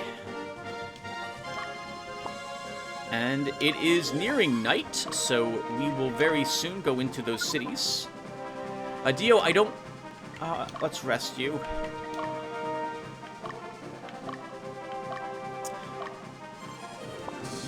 I kind of want Debonair's army to kill that Sphinx. We could Love and Peace the Sphinx. The Sphinx is a decent unit to have. But if it's going to go into Apophis's group, which I guess it doesn't have to, I really wanted 2 frontliners for Apophis's group. Preferably a Dragon Master and like a Black Knight. So we won't Love and Peace the Sphinx.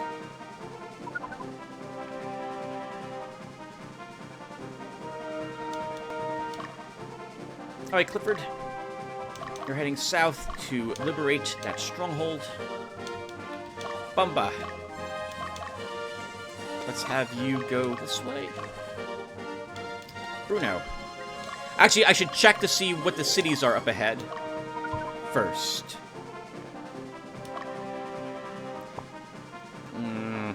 31.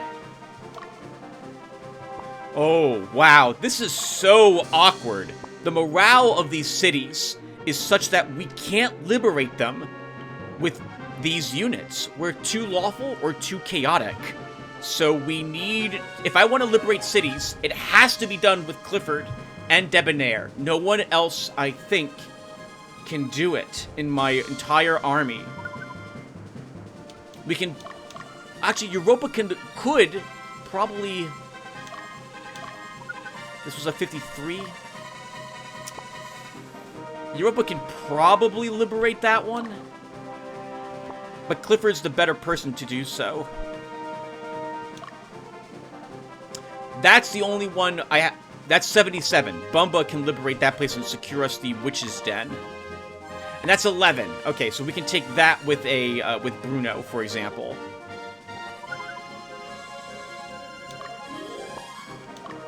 Alright, Belduke, let's have you come here as well. Wake Bumba up. Oh, sorry, wake Dismiss up.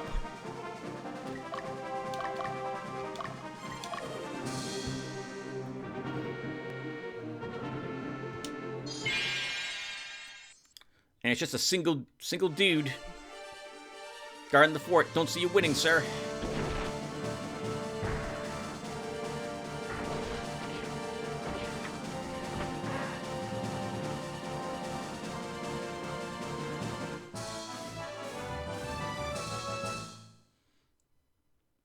Excellent work, Clifford. Thank you.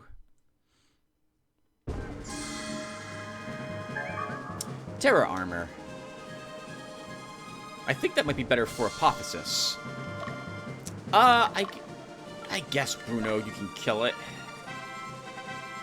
Debonair's not supposed to be deployed for this mission. Glebming has been liberated.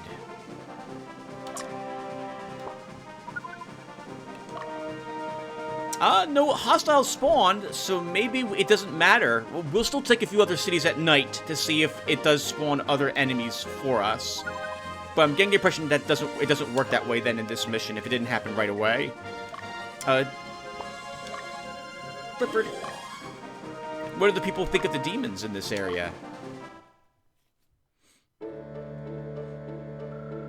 South of here is Winia, the capital of Palatinus. The arrival of the demons, a kingdom at war. We were waiting for a person like you to save us. Oh, it's a good thing we came here. You're welcome.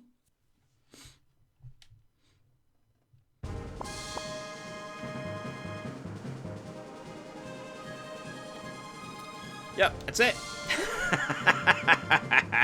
Alright, Penelope, let's have you exchange.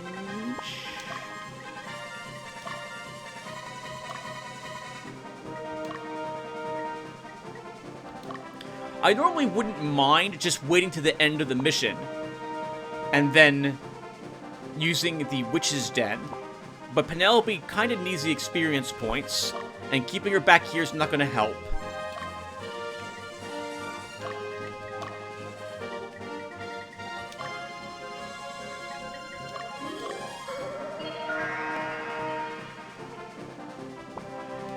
And you know what? If I'm going to send Penelope back out, she should be the one to kill this guy. To help level some of her units or her other units. So, Dio, we'll move you away after all. But Penelope's hurt. I guess we can just use a... Let's see. We have plenty of cash. So we're going to do a few things which are not very efficient, but we'll do them anyway. Use the Angel Fruit to clear all stamina. Use a heal pack to heal all the hit points. Go shopping, and we'll repurchase those things.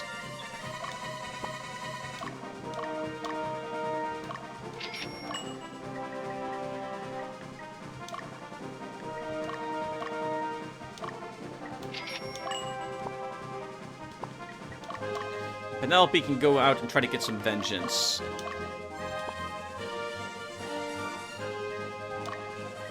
I guess you can go out this way.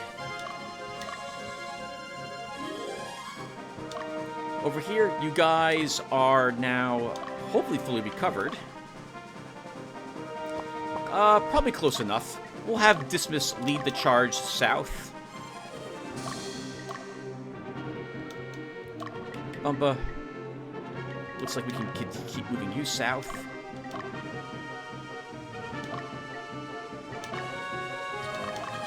Clifford, you'll hang out here just a little longer, but we will use you to get the city south of us. And Belduc, you'll head south as well.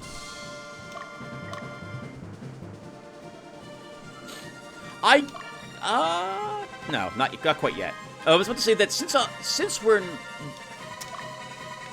not using magnets for much, we could use them to actually explore, looking for items that might be out and about.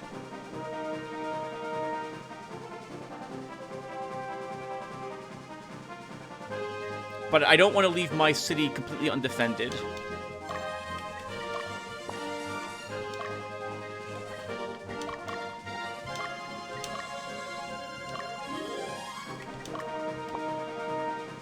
We can rest those people without too much worry. Bruno, let's have you check out this city.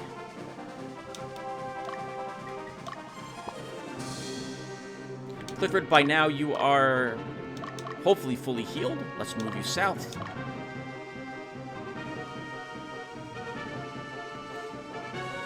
You know, there is a distinctive lack of anything on this map.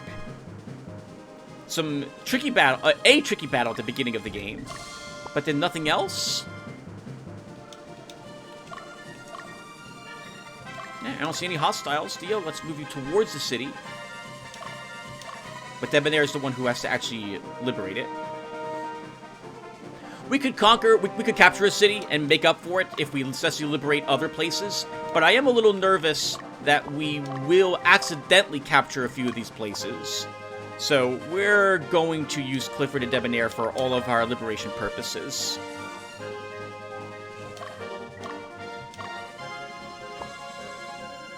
This is so awkward, because that's a city Debonair needs to actually liberate, given the morale of 36. This is incredible. Lance of Longinus?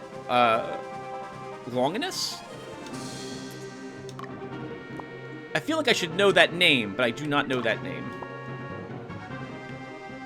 Okay, this looks like it's actually safe. So, Magnus, we're going to have you go out and investigate a little bit out here. I'll risk it. I probably shouldn't, but I'm gonna. Belduke, let's have you go south.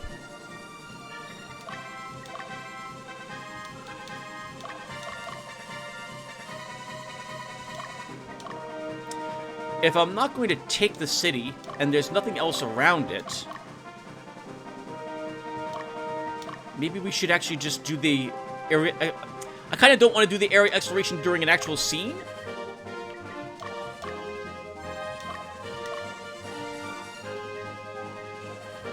Because I like talking with you guys about random stuff during the area exploration, but I feel like doing that during the scene, I don't really want to do that then. I want to focus on why I'm making the choices I'm making. Alright, Penelope. Time to get some vengeance if you can. It'll be on the front line. What's it do on the front line? I can't tell. Guess we'll find out. What's the ability called, by the way? It has Extinction? Evocation. Okay. Debonair. Let's advance you. Wow, is it really just 3 units? No. The game's gotta spawn ambushes on us. It has to. That's gotta be what it's going to do.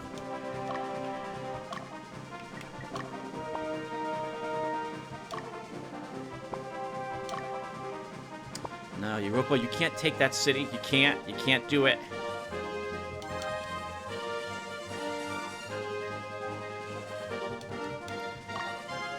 I'm so suspicious. This is so silent, this mission. There's nothing else here.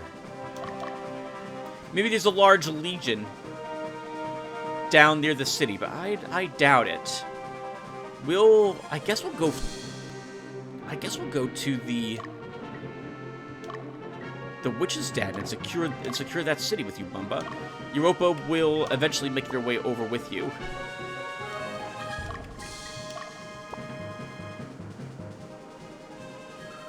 Alright, Penelope. Oh, you're attacking from the side, so it still gets an evocation here, but we should survive the... Oh, no, it's in the front. And it's dead.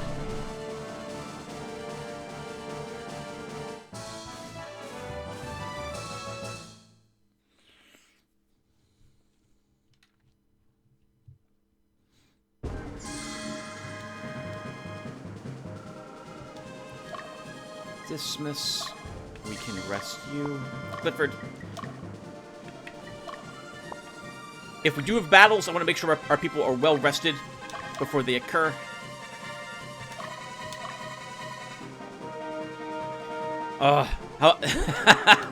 With how big the map is, making sure we liberate these people with the 2 squadrons we have that can do that is going to take quite some amount of time to do.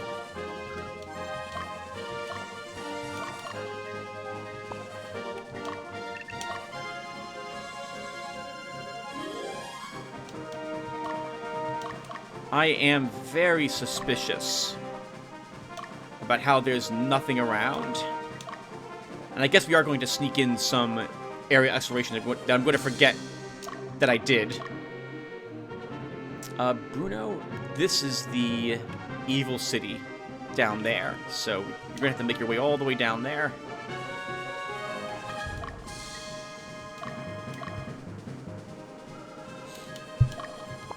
Alright, Clifford. We want to wait till night falls as well to take the cities, in the off chance that we do get other spawns, so let's just move here. Debonair. Need to wait till night. Oh, actually, I don't need to, but I want to. Okay, we just hang around for a bit. Eyeing my mini-map. We don't have any hostiles. Magnus, you didn't find anything up there. Let's go ahead and rest you.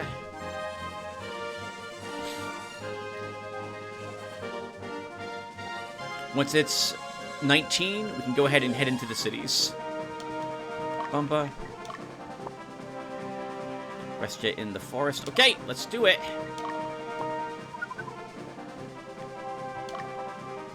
Clifford to the city.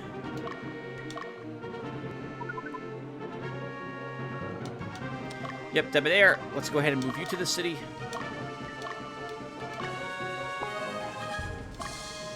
Dio follows you up. Penelope heads on as well. And then down here, Bumba. Alright, sorry, Dismas. Let's move you in. Belduke, let's move you in. And Magnus, we keep exploring up here, looking for anything we might have left behind. We'll start with that. Vitra has been liberated.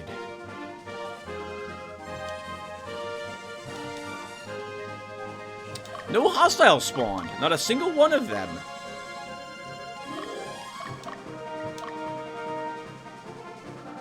We found an item.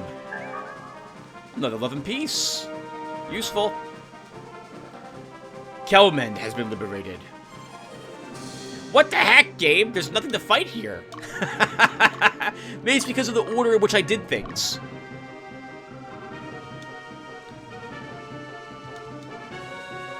Wow. There is nothing here.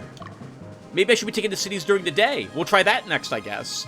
Belduke, let's have you go into the city.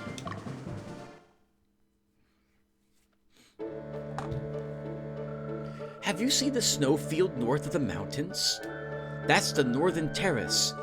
It's still considered part of Palatinus. Snow falls all year long. There's a castle there, but not many people. That must be Argent or Silvus's area that she's talking about. We already came from there. Alright, Clifford, you're the group who is slightly lawful, so you can't take the other city in this area.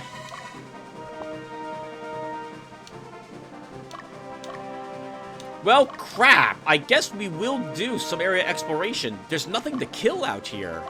So, Belduke, let's just send you right down here on the road.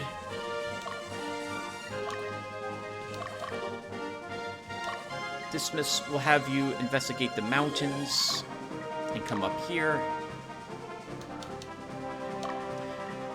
Dio will send you into the city.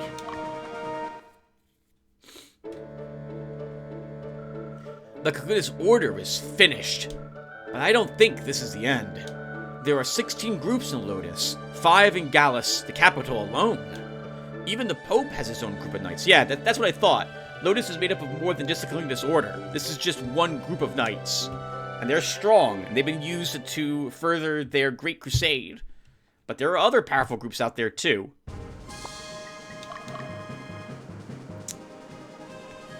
Well, Dio, we're gonna just have you, I guess, poke about a bit.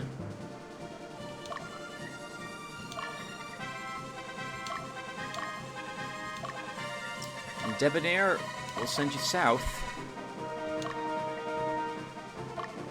What is this city?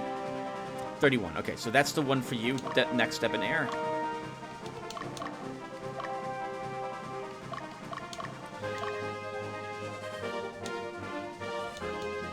Bruno, we can arrest you. And there is a Medusa here. Okay, I was right about that. I think she's in the front. Yes, she's in the front. So that's a stoning attempt against every enemy unit in the enemy army, is what she'll do. So that's nasty. That's very nasty.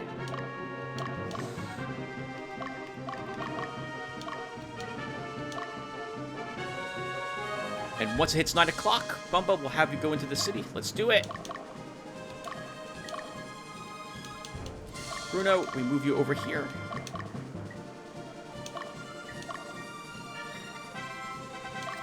Clifford, You are slightly good leaning.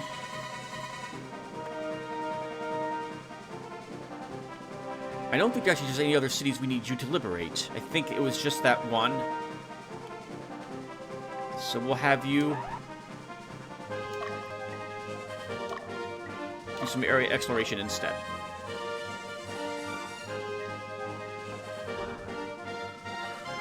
We succeeded in liberating Bels. Oh! Okay, we're supposed to take these during the day. Oh, crap! Look at all the experience points we didn't get then. Ah! That sucks! Alright, well, too late. We've already made some really bad choices. Let's have you go up there. Okay, we just got 2 groups to ambush us here. Yes, we're supposed to take these during the day. I think. Well, it's too late. I've already done. I'm not going to reshoot this episode just because I missed out on all that glorious fighting. Belduke, let's send you down here. That does mean now that I'm done with the area exploration for some of these units. Now that we know how this works. And what's here? Actually, it could only be the city. But I'll assume that's not the case. But we can just hang out there. I don't even know what's in Doris's army, and Bruno's right on top of it. That won't be difficult.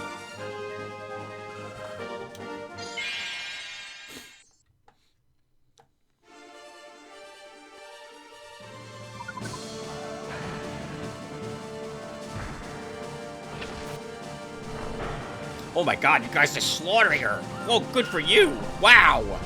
Oh, I forgot we have Meteor Strike in this army, too!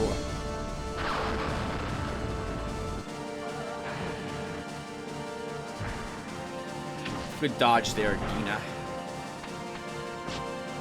Looks like we won't finish it off. Actually, no, we might kill it. The whole army right here. Yeah! Yeah, we will. Good work. Good work, Bruno. I forgot how much damage Meteor Strike does. 70 or so.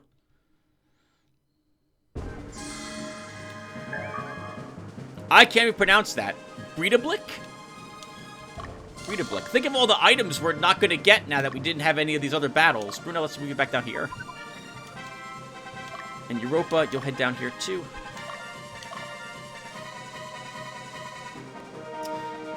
Oh man, the perfectionist in me, the completionist in me, really wants to redo this map.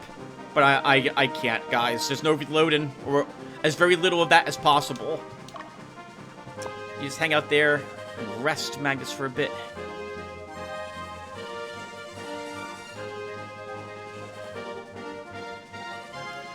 Hugo told us the wrong thing. He said they're stronger at night, but then they actually ambush us during the day. That's awful.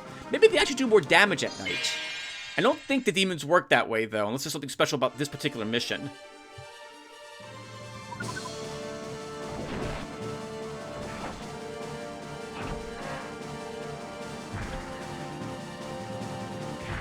Good. I was hoping the ogres would hurt someone so that Aloe would have an excuse to power that person up, as opposed to herself, which I know she would do.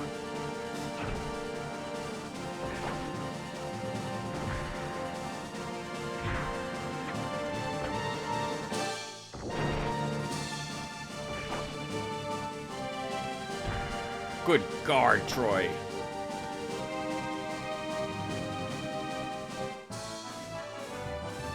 Oh yeah! Some of you only needed 14 experience points.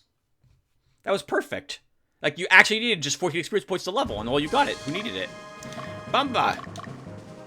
Finish them! So let's see. So if I move you here, then there. Debonair, let's rest yet before we take the city.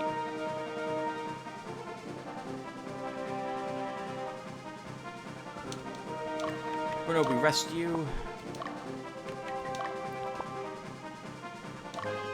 Belduke, you didn't find anything down here. Let's rest ya. Clifford's still doing a little bit of it. Oh, Clifford's done. Checking out those little spots. We'll rest you too. This is still doing his exploration. Magnus, you're probably okay to go head back out now. Oh, don't apologize, Bumba. He's right over here. There you go. Debonair.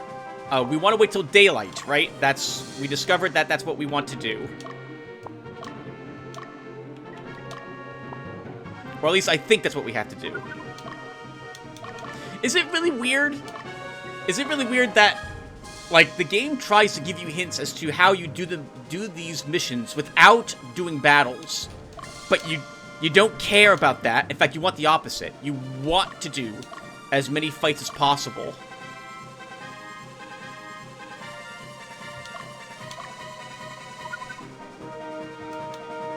Now, if the enemy armies were made up of things like 2 Sphinxes, if this enemy final battle was a Medusa in front, 2 Sphinxes in the back, and I don't know, 2 Satyruses in the front, God, that group would be awful.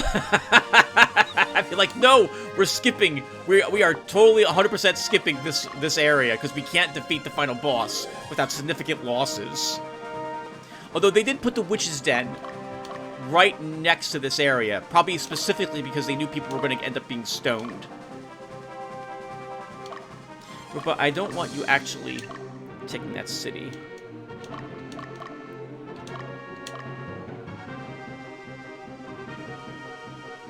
Yeah, go get him, Bumba. Almost daylight. You know what? It's a lot of fun to try to guess how to do battles or try to remember some of these maps. Once again, guys, I don't remember anything about this area. It has been 20 years since I was last here. Easily 20 years. Potentially even more than that. Let's wait till it's 9 o'clock. All right, Bruno. Take the city. Bumba kills what's left here. It's just, oh, 2 ogres. Okay, well, so that's not bad. Yes, and we're wounded, which is great, because it means Aloe will use power up on one of us. Actually, we won't even need it. Oh, we will need it. Yes, a little heal, a little kiss for Bumba.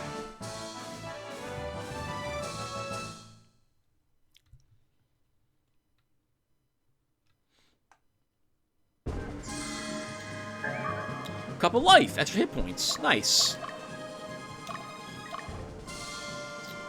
Okay, Europia. Let's send you into this stronghold. Debonair. You take this stronghold.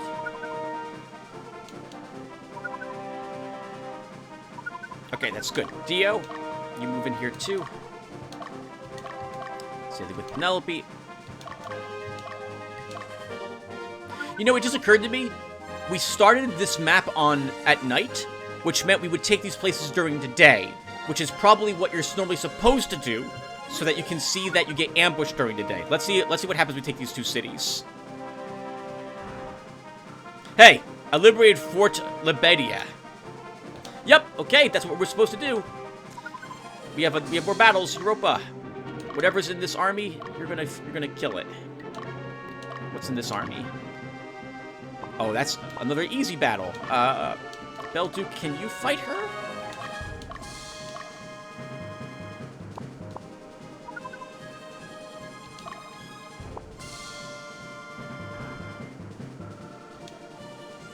Yeah, okay. Well, now we know. Okay, so, what are we fighting here?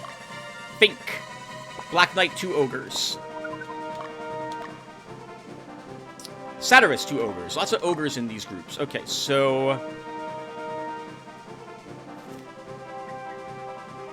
Dio, you're not really suited to deal with a 3-unit squad with 2 giants and everything's separated from each other. You're AoE. So we'll have Debonair and Penelope do these battles. Yep, and Penelope, you'll take out that group. I think you can fight it, Penelope, right? You're not injured? You were not injured. Okay, yep, so you 2 will do those fights.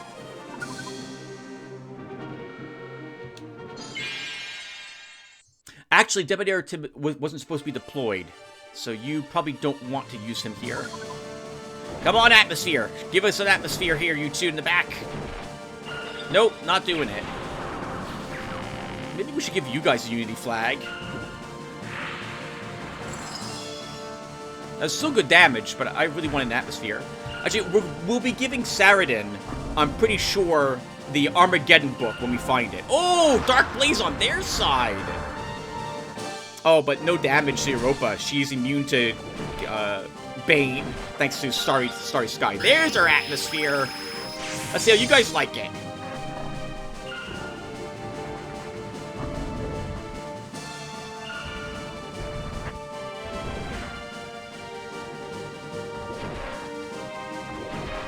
Wow, wipe them out. Excellent work, guys. Oh, alignment down's useful for Europa's group, because I want her being neutral. It just occurs to me that Adorkable and Vin, you guys are probably screaming at the screen that I need to take these cities during the daylight. Oh, I probably missed some amazing items by not doing that, but it's way too late. I'm so sorry. I feel like any reloading I would do would be kind of cheating. And to be fair, it was 2 cities that we basically... 3. No, 2. It was 2 cities that we lost to extra battles with, so 4 fights. We'll be okay in the long run. Or we won't be, and we'll die at the very end. But hopefully everything will be okay. And you know, I'm going to change my mind, and Dio, you're going to actually take out this group, while Debonair... I move you over here. Because I want you to take this city. So let's see. I'll let you decide how best to go about it.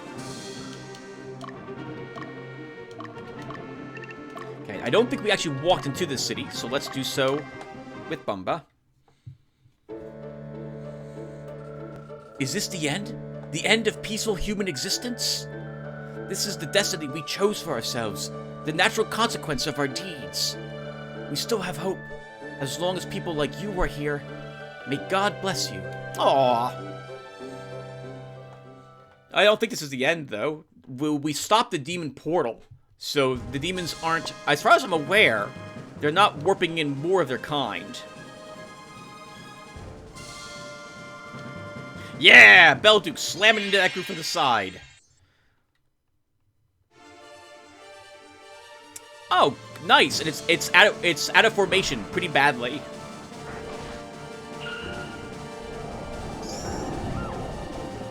Plasma Storm. Paralyze the Ogre. Very good. No, we could. Well, no. I would say we could get a worm in our army, but no. Worms are basically just like Griffins. And at this point in the game, I want 2 other singular units.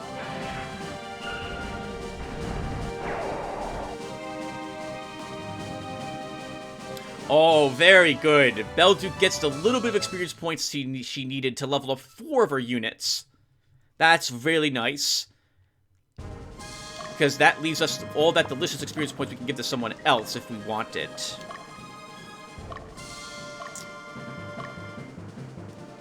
$27? Sure. We'll have you get it, Bruno. Go get her.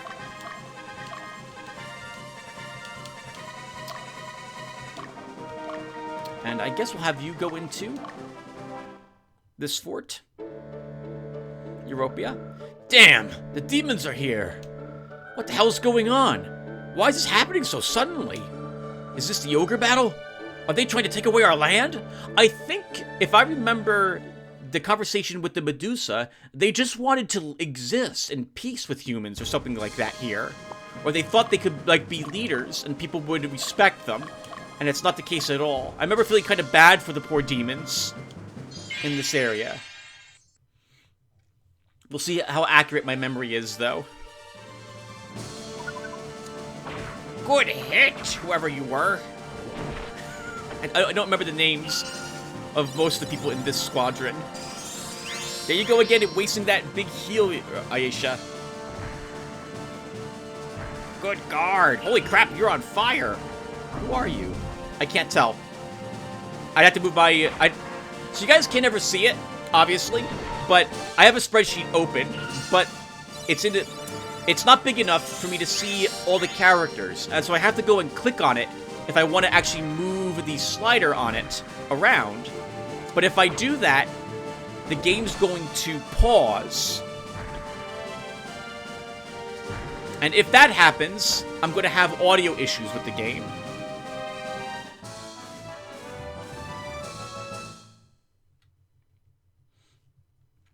So I can't check, unfortunately.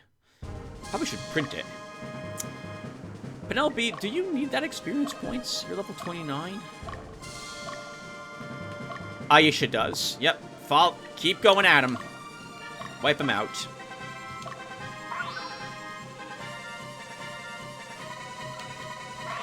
And Dismas, we're having you explore?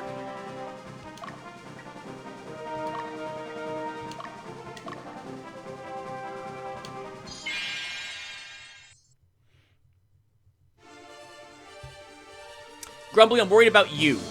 The Ogre, combined with some Banes, could kill you. Bane attacks from the Satoros in the back. Blue Spiral, if it poisons Ogres... It didn't... Aw, that's a shame. It did not. Oh, good guard.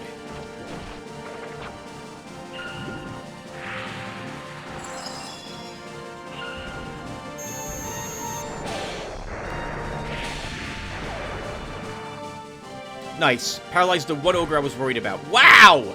I was about to say, they're not going to do any damage to us. That'd be wonderful, but I jinxed it.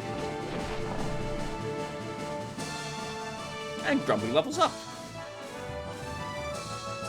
Good work, guys. You can finish off that army. Chase him down.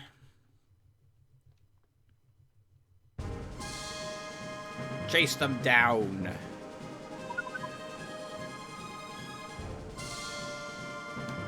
Wait, there's something here.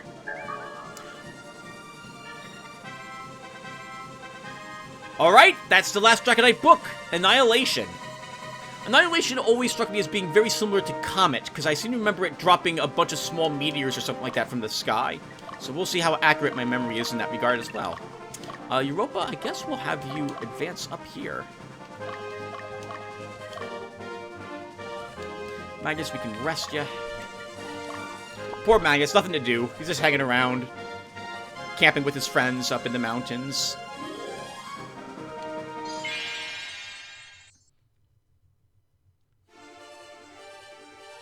Go and kill him, Dio.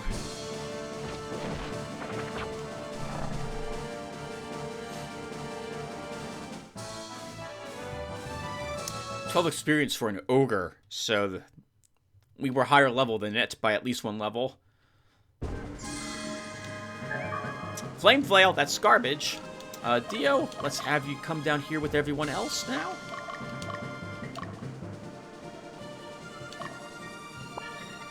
So, I'm not sure how best to do this particular battle.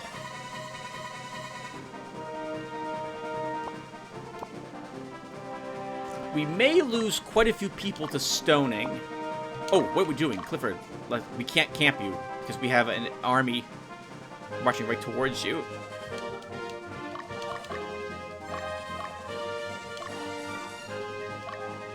At this rate, we won't have to do the area exploration for this area. We will have already explored all of it. Go get him, Penelope! Kill him! Kill them all! Every one of them. Both of them.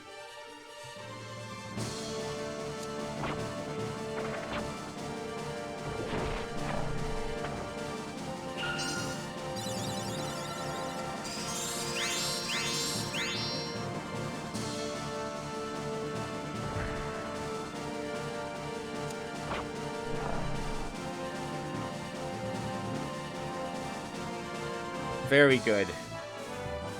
Good chunk of experience too, Penelope. I guess you need a little more fighting.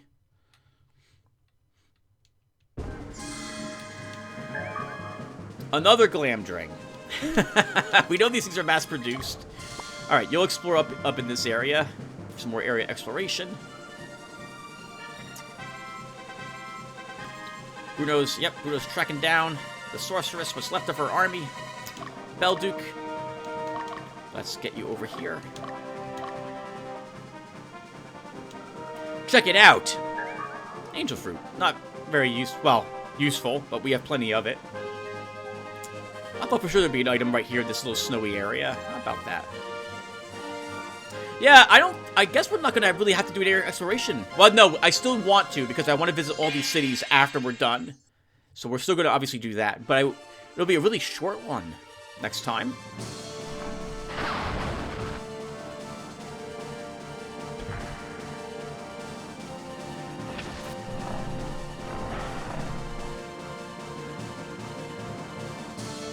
Nice. Good job, Bruno.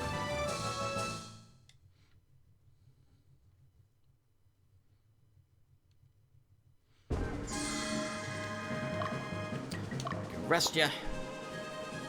Waiting for Debonair for that city, if I recall correctly. Penelope, I guess we'll just have you do the area exploration up here. Let's have you do something like this.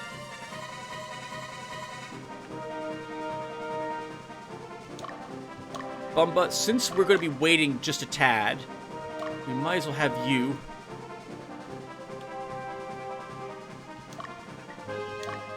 do something like that.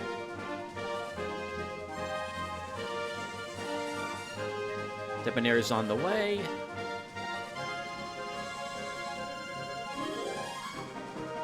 I do kind of wish they did the liberation a little different, since it's, as Vin pointed out in the comments section of a previous video, it is very easy for you to, at the very end of the game, tank your Chaos Frame levels if you weren't paying attention to the morale of the enemy, of the armies, and have units specifically designed to liberate them.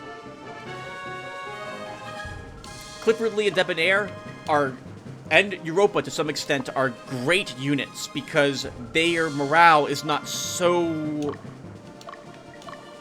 stacked in one direction.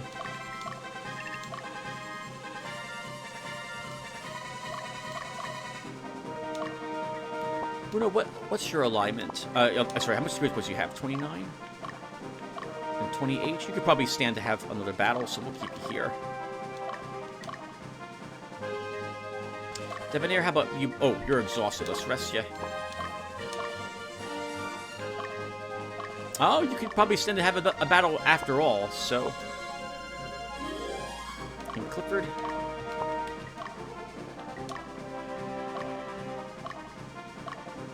You are very close to leveling. Okay, we'll leave those forces there to deal with the enemy armies when they show up after we take the city. Europa, since we're waiting a little bit, let's have you just do a little more area exploration.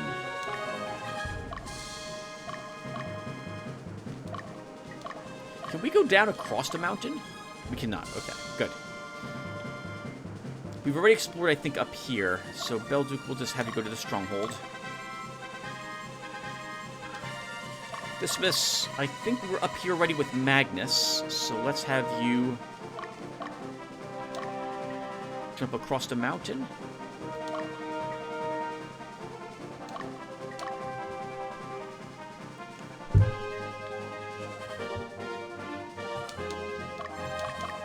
It's a good thing the world can wait a little bit for us to have Debonair come over here to liberate the city. I guess we get some sort of field reports to inform us about what the people, like, are thinking generally. Like, which chaotic or lawful alignment they're leaning towards. And who might be best for propaganda purposes to actually free them. Get the most applause that way. Oh, wow, we're going to want someone to explore this area. But I don't want either of these groups to do it.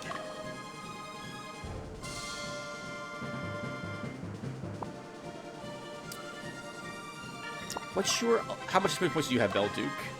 28. Yeah, you could stand to have another battle. Okay.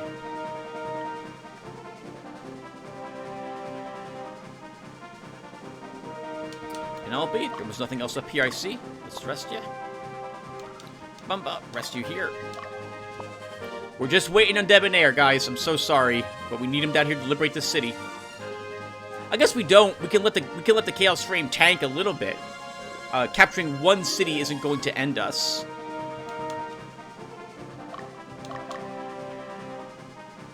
But if I can avoid doing it, we should avoid doing it.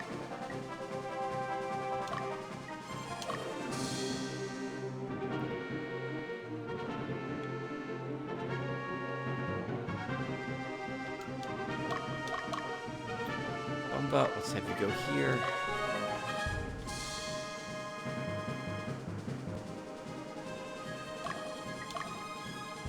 Probably something in that little woods by the river bend. Penelope, I guess we'll have you do this and explore the mountain peaks. I doubt there's anything up in them, but who knows? Actually, you guys know. I don't remember, so we'll have you do that. Alright, here comes Debonair. So but we want to take the city during daylight, and we might not do it if we take it now, so we're just going to have to wait.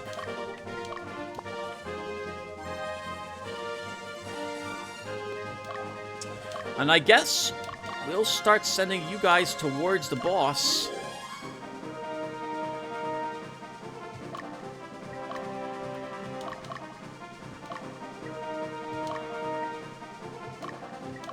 You know, I would honestly prefer to fight her from the back than from the front. Although it would be neat to see the attack, since I don't intend to ever put Apophis at the front rank. But I also don't want to spend all that money. Well, we do have tons of stones. We'll have Europa attack from the front. Should you, though, Tim? Should you? No, we shouldn't. So, the issue here is that if the entire army gets stoned, we lose. The army's dead. Mirror of Soul. Some meant... the army's wiped out, as if it had been killed. And that attack, as far as I can recall, does hit everything, unless the army is behind other units. So I would need someone who's immune to stoning, which is Clifford. Clifford's army is designed to deal with cockatrices, and thus should also be able to deal with a Gorgon. Where are you? But Clifford's over here waiting for Debonair to take the city. I guess we can do that. So we'll set up to attack her.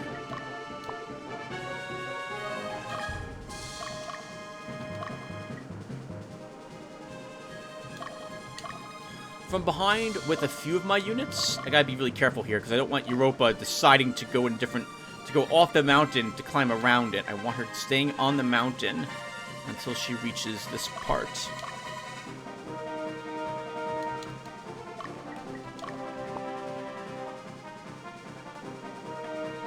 Almost daylight, guys. Magnus, let's have you do something like this.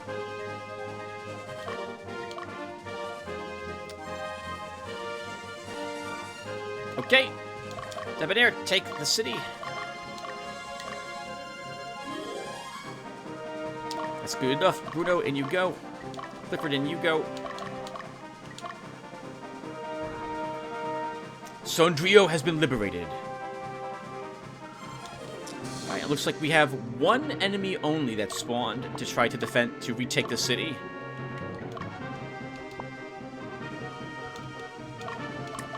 Bamba. I guess you're gonna go this way and explore the forest for a bit for us. And while you're doing that, what does this army consist of? A decent force. But we're much stronger than it, though.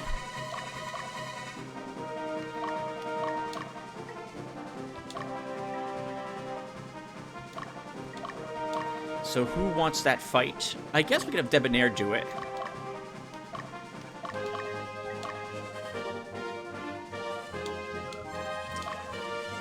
Bruno, we can have you check out the city.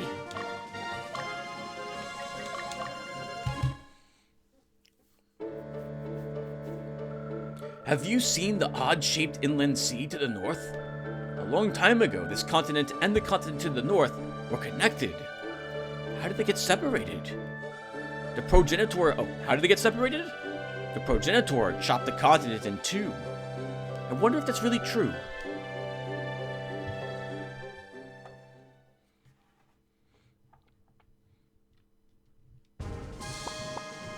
And Clifford, we don't need you going that way anymore. We'll have you come down here to the city. I can't believe I'm going to do this for you guys. But we'll let her get her gaze attack off on us with Clifford's army, so we can see what it looks like. It'll be good as well since we get to see it from the enemy's point of view. The enemy's standing on that side of the map, and if Apophis was to use it, oh come on, dude. If Apophis was to use it, we wouldn't actually get to see what the effect looked like, since we would see it. Apophis would use her gaze attack, and we'd see it from behind.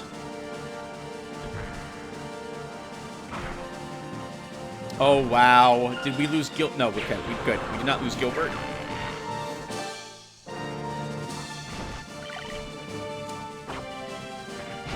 Oh, good hit there, Destin. I'm going to go ahead and use a Lempedra here. Oh, they're all ready again. Let's use water.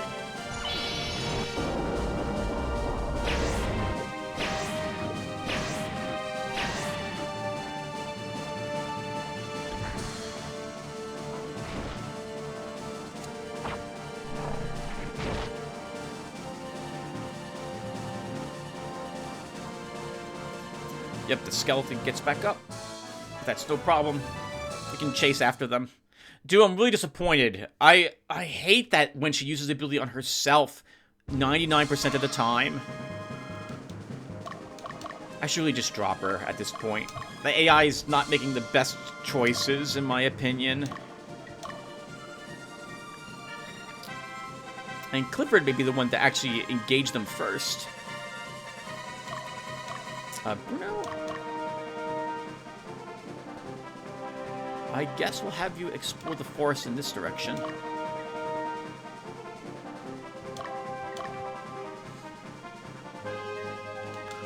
Okay, and now we're just waiting for Clifford to get down here so we can see that attack.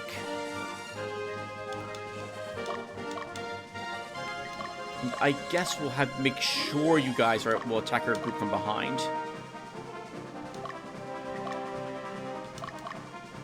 You know, do I want to give Annihilation to Saradin? Maybe I don't want to do that. Because I like having a unit use their combo attacks just to see how different everything is in my squadrons. And we lose Atmosphere if I do that. But they use Atmosphere so irregularly. I don't know. I'll think about it off screen. Oh, I think I showed you guys. Yeah, I did. Yep. We assigned White Mute to Meridia. Oh, I think of all the special books, I think, if I remember correctly, White Mute is the most boring, because I think the screen just flashes white, and that's it. Which is boring. I wanted some sort of, like, angel to come down from heaven or something like that and smite the enemies. Something that looked like Holy from Final Fantasy Tactics, and I don't think it's anything like that.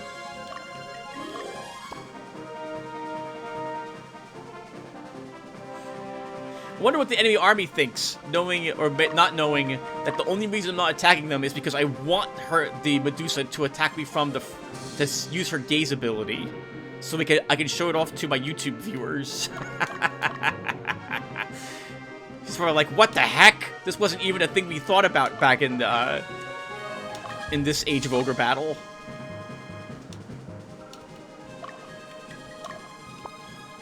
I'm also oh. What the heck? He ran all the way down here? Okay, whatever. Devadir's gonna slaughter him. Assuming he can catch him. Which he might not be able to do because he's busy trying to avoid walking off the road. I doubt there's anything here, Penelope, but we'll check anyway.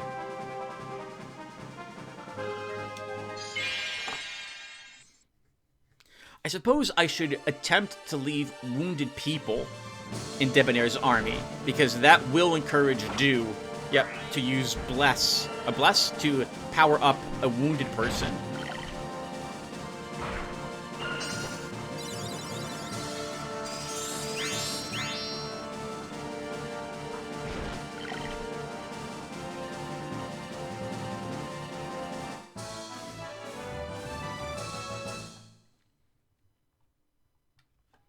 All right, good work, guys.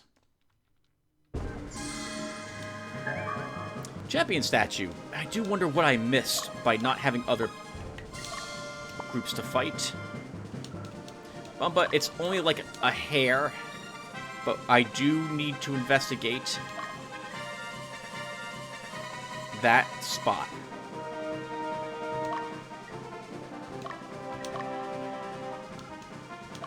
Clip really needs to rest. Actually, I guess we can just use some angel fruit.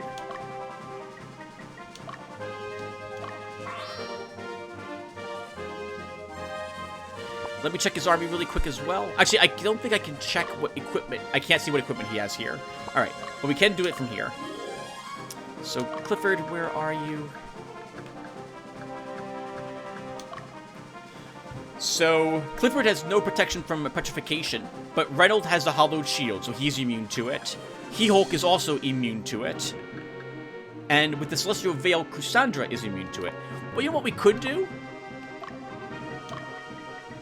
I think that if Clifford is behind He-Hulk, he can't be petrified with via the gaze attack. So we'll try this, because I think He-Hulk blocks the attack from the front, is the way that works. And Clifford, off you go. You'll be the one to start us off.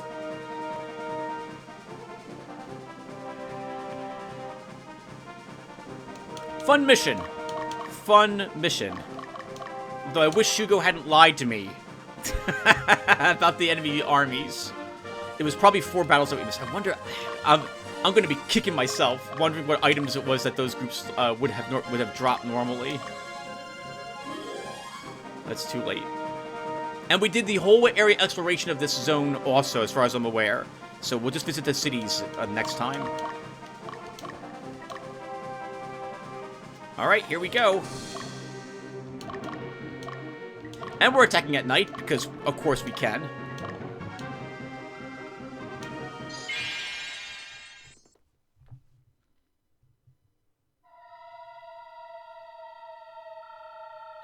I won't let you corrupt Palatinus any further.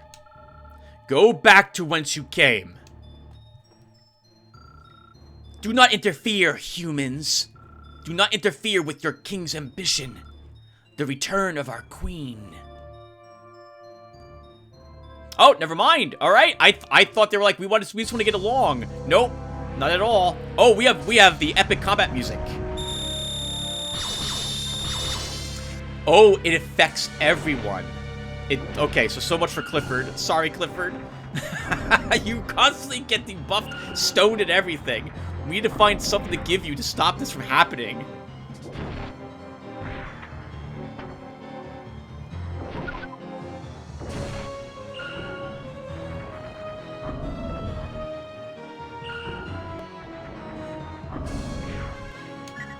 I guess we'll use it on Pedra. I'm not expecting to actually defeat the boss with this group. But it would be neat if we did. That would be neat. Although Clifford wouldn't get any of the experience points as he's stoned. Oh, never mind. We might kill her. Nope. Attacking random targets.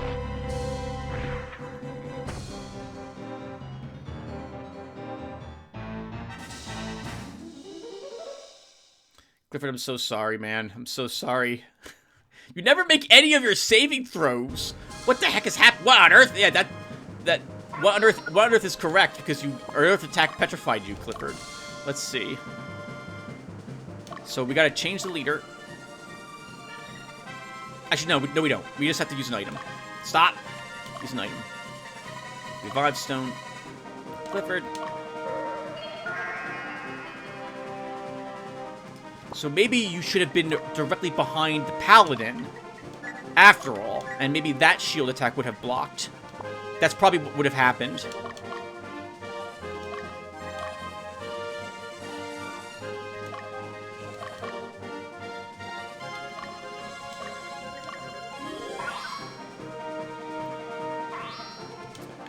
Europa, I'm a little nervous about you, but we'll see what you do. They used 3 healing items to get themselves back into the fight again. Now remember, she won't use Gaze Attack back there. It's only going to be... Well, only going to be... Archer hits. But thankfully the goblins are back there as well, so this should not be too difficult. Oh, wow, we're going to slaughter her? Oh, wait! Oh, someone's petrified. How did that happen? Does she have a petrifying bow? She must. What the heck? What was that? What's that bow? Do we get that bow? Someone take that bow from her. Actually, we don't want to petrify people because we don't get experience points for that, so never mind. But it would be neat if we get it, so I can look at it. We do get it. Jayug... I can't... Wow, how do you pronounce that? Jigla's bow? That sounds like Gigolo. So she's a member of the ICP.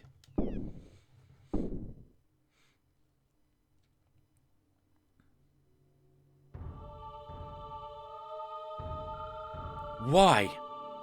Why does your kind work alongside humans? Do you not hate them?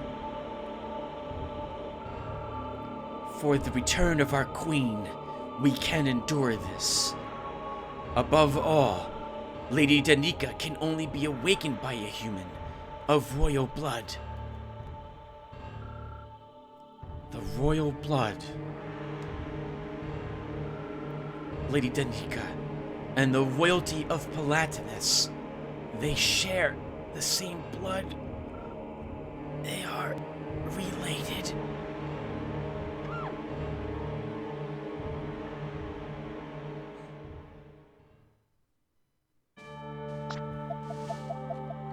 Oh, what the heck?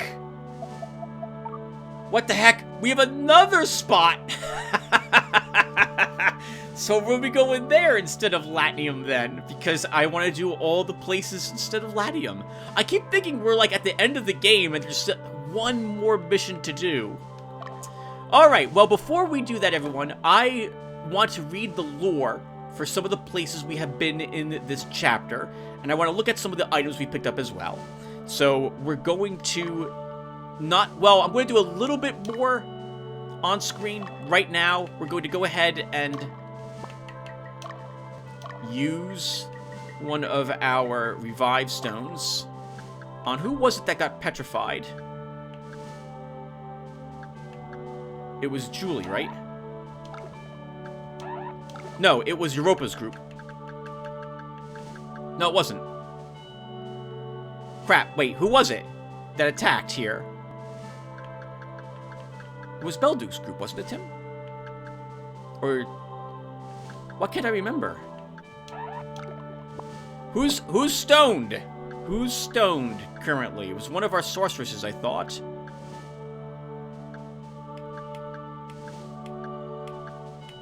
You don't get unstoned at the end of a battle.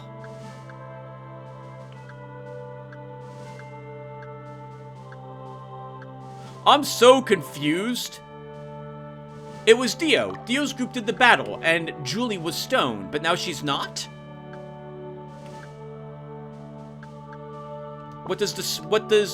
Okay. Alright then, let's go ahead and look at let's do the lore stuff. So, did we pick up any new hats? No. We probably have picked up a few new weapons, though, since the last time we looked at these. Jylaka's bow. It says Petrify effect. Okay. Bane bow. 60. Well, that's a powerful bow. Great bow made from the bone of Jylaka, who was promised eternal pleasure in exchange for his soul. Wow! That's a fair trade. Lance of Longagus. Lance of damnation that harms even the gods. Yomogi-yu. Daito. Exotic longsword from the east that amplifies its wielder's power. That looks rather weak, to be honest. It's a great sword, but I think that's probably one of the weaker ones. Gambatian. Mace blessed by Hope, the god of wisdom, with the power to pulverize the forces of evil. Bloody Cleaver. Huge blood-drenched cleaver. Jormungand.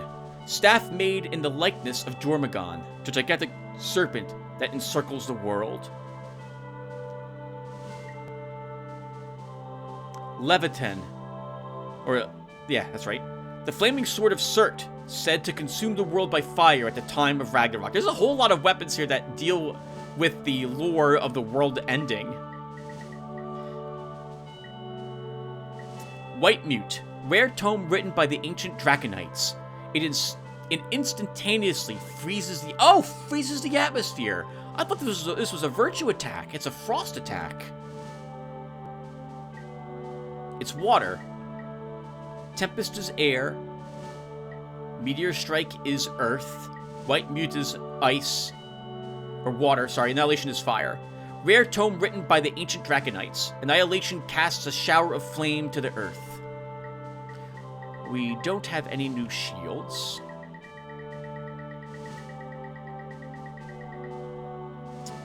I don't think have any new armor, but maybe Cloak of Oath and below are new. Cloak of Oath. Cloak worn by those who dedicate their lives as a saint. Misty Coat. Mystical coat decorated with blue crystals that hold the magical power of water. Rune Plate.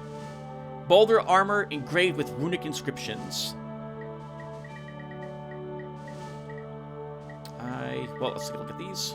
We've already read Ray's Tear, so we don't need to read that one. Dream Tiara. Crown that rewards its wearer with a noble heart and healthful body. Oh, we read that already as well. We don't have anything new there. Okay, that's it for the items. And how about the lands around us? So, I don't think we've read on screen any of the new locations we've done this chapter, so let's start with Romulus. Key military point for observing both the western and eastern regions, protected by Fort Romulus. The Blue Basilica. The beautiful Basilica River, which runs through the center of Palatinus. The people and the land reap the benefits of this life-giving river. Tia, the secluded land. The border between Latium's rich, fertile plains and the snow-covered tundra of the north. The tundra of Argent. Arctic region covered by snow, where Remus Keep watches over northern Latium. Barfeth, where we just were. The northernmost part of the fertile region. Further north are frozen wastes, a legacy of the Old War. So this was the area the one gentleman had told us about when the land was split in two. And I guess this is like a frozen lake we'll be walking on up here. Tybel, the Wicked Land. A snowy region surrounded by ocean and mountains. Very few people visit the Forbidden Land. And Latium. These fertile plains reach to the Batulant Mountains. This is the center of Palatinus, home to many nobles. Alright guys, and that does it. Thank you guys for watching. And I will hopefully see you all in the next one. Take care, everyone.